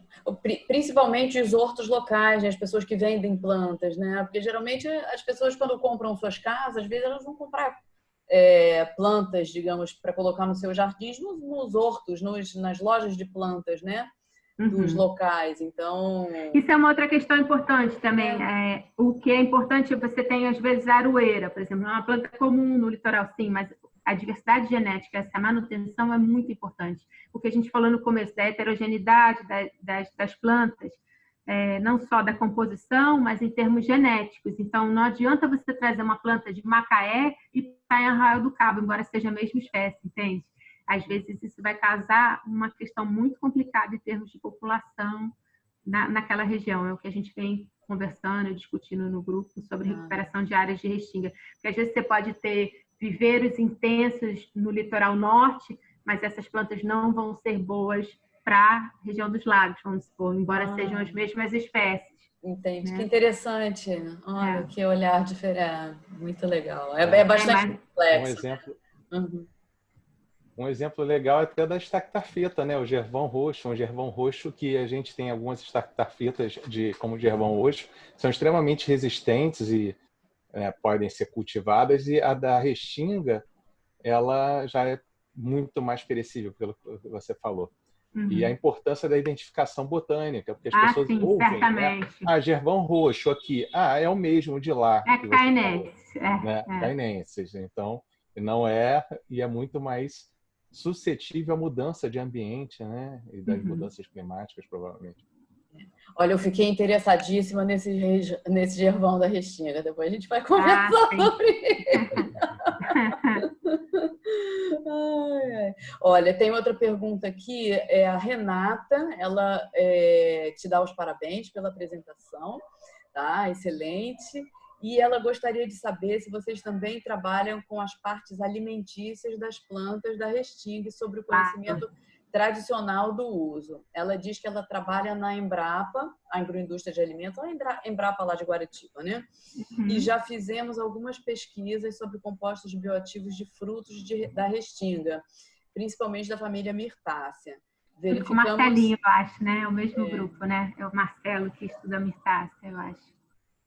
Então, ela diz, verificamos exatamente o que você falou sobre o metabolismo secundário dessas plantas. Deve ser muito demandado pelas questões ambientais, assim o teor de bioativos fica bem alto. Isso revela um grande potencial bem interessante dessas plantas como alimentos. Muito obrigada. Então, Renata, obrigada, prazer aí, espero a gente se conhecer pessoalmente. Eu acredito que você seja a pessoa da Embrapa que trabalha com o Marcelo, que é especialista em mirtácea, né? Ela falou sim, botou sim aqui. Ah, sim, porque a gente vinha tratando disso. Então, mirtácea é um dos grupos que eu tenho mais hoje interesse na restinga em termos de uso. E sim, a restinga, te respondendo, ela tem muito mais potencial alimentar, impressionantemente, do que medicinal. Em termos de etnobotânica, ela tem um potencial, se você for pensar qual é o potencial da restinga hoje, é alimentar e seguido do medicinal. Muitos alimentares e medicinais, como é o caso da pitanga. A pitanga é alimentar e medicinal. O bajiru é alimentar e medicinal. Se come o fruto do bajiru, se usa a folha do bajiru. Se come a pitanga, a fruta da pitanga, mas se faz medicamento com as folhas, entende? Então, existe uma integração muito forte entre essas duas categorias de uso. E sim, alimentar é a que hoje mais interessa a gente. Na verdade, a gente fez esse corte das medicinais, mas o potencial da restinga de Cabo Frio hoje, da região dos lagos, eu não posso afirmar isso para todas, porque a gente tem, sim, por exemplo, eu já uma vez andei nas restingas do sul, lá de Floripa, com a Natália Hanazaki, e ela brincou comigo uma vez, nunca mais esqueço. Vivi aqui, não tem as frutas que você tem para a restinga do sudeste, lá de Cabo Frio. A gente não vê aquela exuberância dos frutos que você vê, que eu vejo nas suas fotos. Então, assim, as restingas variam. A gente não pode dizer que as restingas são importantes para essa categoria ou aquela categoria. A gente está falando assim, as restingas da maçambaba, sim, eu posso te dizer que a categoria alimentar é uma das principais, mas andam bem junto com as medicinais, né? Bem junto com as medicinais. Mas ela é muito interessante. E a gente pode conversar depois mais sobre essa bioatividade, que interessa muito, tanto a mim como ao Antônio Carlos, que também está aqui, que a gente vem trabalhando com os frutos da restinga nesse sentido. Vocês estavam falando de mirtácea, né? A minha qualificação do doutorado foi sobre mirtácea, foi sobre atividade hipoglicemiante. E muitas vezes, assim, como o doutorado, a qualificação onde eu fiz, em alguns outros programas, exige que o teu tema não tenha nada a ver com a tua tese, quando você termina, é um projeto muito interessante para você desenvolver depois na tua vida, né, pós-doutorado, como uma iniciativa tua, um projeto teu, mas muitas vezes você não consegue seguir porque é tão diferente que você está com outras linhas mais análogas que aí você não consegue sair tanto para abraçar essa outra. E então eu fui com mirtáceas principalmente e com atividade hipoglicemiante. E aí eu vi aqui que você mencionou, Vivi, a Myrcia guianensis, que era uma das plantas que eu conhecia como pedra úmica e que estava na minha qualificação, dentre outras Myrcias e eugênias com atividade hipoglicemiante. Por isso que eu mencionei a questão até do crisobalanus, do abajeru, que o sucedâneo era eugênia, porque eu pesquisei muito até por causa disso, né, na época. Então, essa questão dos sucedâneos. E essas plantas têm um potencial bem interessante, principalmente as folhas, e como atividade hipoglicemiante é uma das atividades bem interessantes delas. Muito bom. Olha, tem ainda aqui um outro comentário do Antônio. Ele fala assim, aproveitando a fala do Danilo, como usar a abordagem de plantas medicinais / fitoterapia para fortalecer a preservação da flora das restingas. O argumento fitoterápico pode ser usado como um serviço ecossistêmico? Claro. Né? Deveria, né? Tem um potencial gigante. Você vê o caso só daquelas que eu destaquei aqui hoje, não são todas, né? O potencial de mercado. Inclusive, por exemplo, no ReniSUS, né? Acho que tem um reconhecimento, eu tinha até anotado, em 2009, ReniSUS, 71 espécies de plantas medicinais, mas só aquelas muito estudadas. Mas tem 4 para entrar no ReniSUS, né? 4 futuras. A aroeira é a primeira, Maitenas ilicifolia, espinheira santa, a Uncara tomentosa e o guaco, né? Micana aglomerata, que são plantas que já poderiam estar, né, no ReniSUS. Então, sim, a gente poderia ter muito mais indústria nacional e trabalho em conjunto, envolvimento com comunidades tradicionais, essa parte da planta, nessa versão para ornamentação, as pessoas usando mais essas plantas, tendo essa geração de renda local, com as plantas sendo multiplicadas na região, as plantas da região, geneticamente as plantas da região sendo reintroduzidas. Isso é um mote, né, de recursos que poderiam dar geração de renda na região, os hotéis usando, por exemplo, a parte paisagística naquelas cidades ali da região dos lagos é surreal. Você vê a amendoeira, né, que não é uma planta, uma combretácea não é uma planta nativa do Brasil, com tantas plantas belíssimas da Restinga, podendo ser usadas no tratamento paisagístico, mas como serviço ecossistêmico, certamente a gente tem um valor de mercado agregado fantástico, como o caso da aroeira, que está despontando para as superbactérias, né? Na Flórida, por que não aqui? Né? Por que a gente tem que continuar vendendo como pimenta rosa para temperar o peixe? Não que não tenha seu valor, mas sim, ela tem um valor de mercado fantástico para fixadores. Se você for estudar o mercado da aroeira hoje, é um mercado violento. Assim. Fantástico. Certamente é um serviço ecossistêmico e certamente um valor agregado muito maior do que um condomínio, qualquer outra coisa naquela região. Não, com certeza. Isso que você comentou é muito legal, porque, na verdade, não é só o valor da planta em si, enquanto commodity, né? Sim.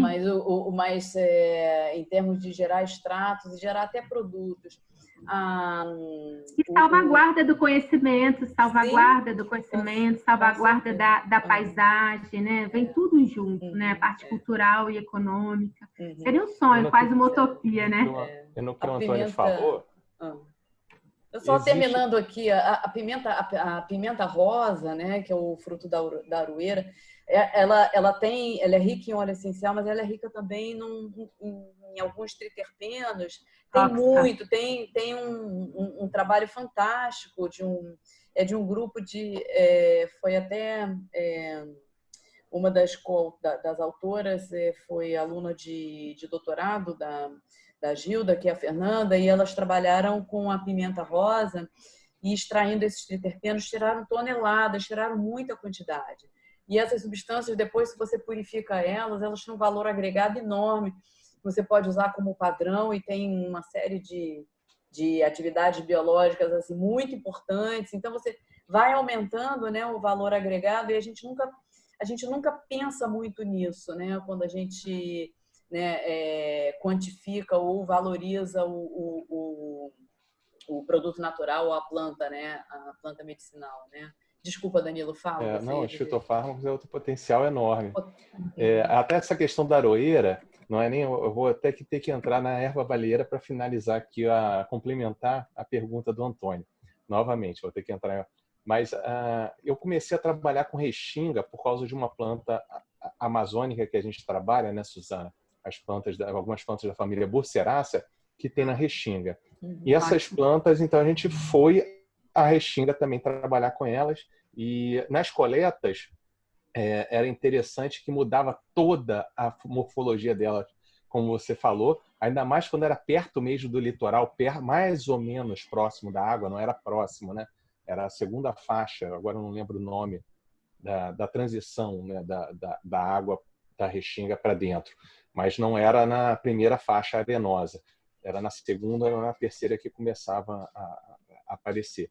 Mas a morfologia é completamente distinta e quando eu comecei a ir lá no Norte Fluminense fazer essas coletas, algumas pessoas que me levavam, mateiros ou especialistas locais, eles falavam, não, estou coletando muita aroeira. Tinha muitas aroeiras antigas, árvores belas, arbustos, né, bem grandes, antigos. Eles falavam, está passando um caminhão de arbustos, isso há 10 anos atrás, tá, Vivi? Já não é agora não, quase 10 anos. Não sei se mudou ou não. Mas eles falavam, passa caminhão aqui, caminhão com galho de aroeira para ir para o Japão. Não sei se era realmente para o Japão, eles falaram que para o mundo inteiro. Detonavam os arbustos e botavam logo para não perder tempo. Eles, então, não faziam processo de não degradar os arbustos, né, para poder extrair. Saíam passando o rodo e metiam na caçamba do caminhão e em algum outro local eles separavam e mandavam toneladas para o Japão, porque tinha muita quantidade lá. Não só no Japão, mas assim, pelo mundo inteiro. Espanha, hoje, Mediterrâneo todo, você encontra muita quantidade de aroeira. É para o Eles até mundo. falam, a gente não sabe para que E que ela vai é pra lá, toda porque do eles pagam extrativismo. bem, Aí você pensa em termos de conservação, eles coletam o galho com tudo. Pela pressa, eles coletam de qualquer o que jeito. eles E falavam. E gerava um prejuízo enorme. leva Pela forma como eles botavam no o caminhão, impacto tiravam, da população nativa, porque aí você tira fruto, tira a chance da planta poder se perpetuar, né? Então, sim, a e eram forma do indivíduos extrativismo, adultos, realmente, não eram novos, esses novinhos, a pequenos. extração rápida, isso acontece Elas do Espírito detonando Santo até quase Maricá, São Pedro da Aldeia, isso bem norte ainda... fluminense, quase Sim, sim, isso... próximo já quase a essa região, e vai a ali do gente norte para não deve afirmar, mas assim, possivelmente. Mas aí Possivelmente continua. é. Mas hoje, então, o INEA tem, parece, uma orientação, não sei como é que está isso hoje, mas tinha uma orientação técnica para o extrativismo da aroeira, visando isso, que boas práticas para o extrativismo, para evitar essa forma intempestiva como vinha sendo feito. Já que acontece extrativismo, quais são as boas práticas? O INEA começou um trabalho nessa linha de boas práticas para a aroeira. O Ministério da Agricultura, até o Antônio Carlos está aqui, participou de vários grupos de discussão no Ministério da Agricultura sobre a aroeira no estado do Rio, ou seja, é uma planta que vem, mas atualmente eu não sei como está essa gestão dentro do Ministério da Agricultura, né? Porque as gestões mudam, né? As pessoas mudam e muitas vezes interrompem esses movimentos, mudam esses movimentos e a gente fica sem saber o andamento. Mas isso existia, Danilo, assim, essa preocupação da forma desse extrativismo, né? Porque ele é muito intenso e certamente continua. Não, mas aí, só para finalizar, então, vou complementar a pergunta do Antônio na tua resposta, que o Antônio ele falou sobre a questão de serviços ecossistêmicos. A questão dos serviços ecossistêmicos, a gente tem a repartição de benefícios em função do patrimônio genético e ou do conhecimento tradicional associado. E então, por exemplo, no caso de plantas que têm um conhecimento tradicional associado, muitas vezes vai estar atrelado a determinado grupo. E quando não tem, vai estar relacionado a um serviço, digamos, realmente serviço ecossistêmico. E quando é o conhecimento tradicional associado, ele pode ser também, de acordo com a forma como reparte benefícios, pelo menos uma percentual, uma parte, ser voltados a serviços também, digamos, pensando nessa lógica dos serviços ecossistêmicos. Então, a gente tem alguns exemplos hoje, né, do Brasil de plantas medicinais, mas são muito poucos para fitoterápicos, porque quem realmente se preocupa atualmente com serviços ecossistêmicos e repartição de benefícios, de um modo geral, tem sido a indústria cosmética e, em alguns casos, a indústria alimentícia. E, infelizmente, a gente não tem visto essa preocupação de fato na indústria farmacêutica. Então, uma crítica que existe, que é o setor que menos investe e menos se preocupa em meio ambiente agora. Então, o setor cosmético, ele vende muito essa imagem da sustentabilidade, contribuindo com o meio ambiente e valorizando e pagando, né, por esses serviços. Já o setor alimentício, em alguns casos. Agora, a indústria farmacêutica, a gente tem alguns casos, mas esse caso da erva baleeira, que a gente mencionou, é bom não evitar ficar falando nomes, chegou ao STJ, né, parece que ainda não foi julgado, então está na última instância, e a informação que eu tive de um funcionário da empresa é de que não é que a gente não quer pagar, que não vai pagar, a gente só não concorda com a forma que falem que a gente quer que a empresa tem que pagar. Então, até hoje não pagou, até onde eu sei, né? Então, muitas vezes fica litigado esses casos e se entende que não é um conhecimento tradicional difuso. Então, eu pago o quê? Eu pago para o governo? Eu pago ou não pago? Ou eu pago X ou eu pago um centésimo desse X? E fica nessas discussões aí que a gente, em termos de sigilo, a gente não sabe em que pé está. Mas o caso no Brasil que gerou mais royalties, teria gerado mais dinheiro para serviço ecossistêmico, está litigado. E outros estão começando a ter repartição de benefícios, mas infelizmente também grande parte do que a gente tem hoje de fitoterápicos no Brasil, da indústria farmacêutica, ela está trabalhando com plantas espécies exóticas, que não tem que repartir benefícios, pela limitação do conhecimento de eficácia e segurança das nossas plantas nativas, para que elas estivessem também no mercado fitoterápico, podendo repartir benefícios em alguns casos. Então, por exemplo, a gente tem uma indústria do sul do Brasil que é bem famosa, que ela é bem específica até na área de fitoterápicos e alimentos, que ela já está repartindo benefícios, né? Então, ela tem a planta unha de gato, algumas plantas nativas, e está fazendo uma repartição de benefícios. Mas são poucos casos, infelizmente, de estar contribuindo realmente, né, nessa questão que você levantou, Antônio. Então, só para complementar o que a Vivi falou aí. Obrigada. Obrigada. Bom, não estou vendo mais perguntas aqui no chat. Já são 7 horas da noite, não sei, alguém tem mais alguma pergunta, quer postar aqui? Vivi, gostaria de falar? Eu quero falar. Só agradecer o convite. Eu peço desculpa só desse começo aqui conturbado hoje de telefone, mas aí eu acho que depois serenou. Serenou, é verdade. Não, é isso aí. Trabalhar em casa a gente tem essas dificuldades, essas limitações, na verdade, né? Estamos com os nossos computadores pessoais, os nossos escritórios pessoais, né? Que tem que ser compartilhado, né? Com os outros membros da casa. Mas, enfim...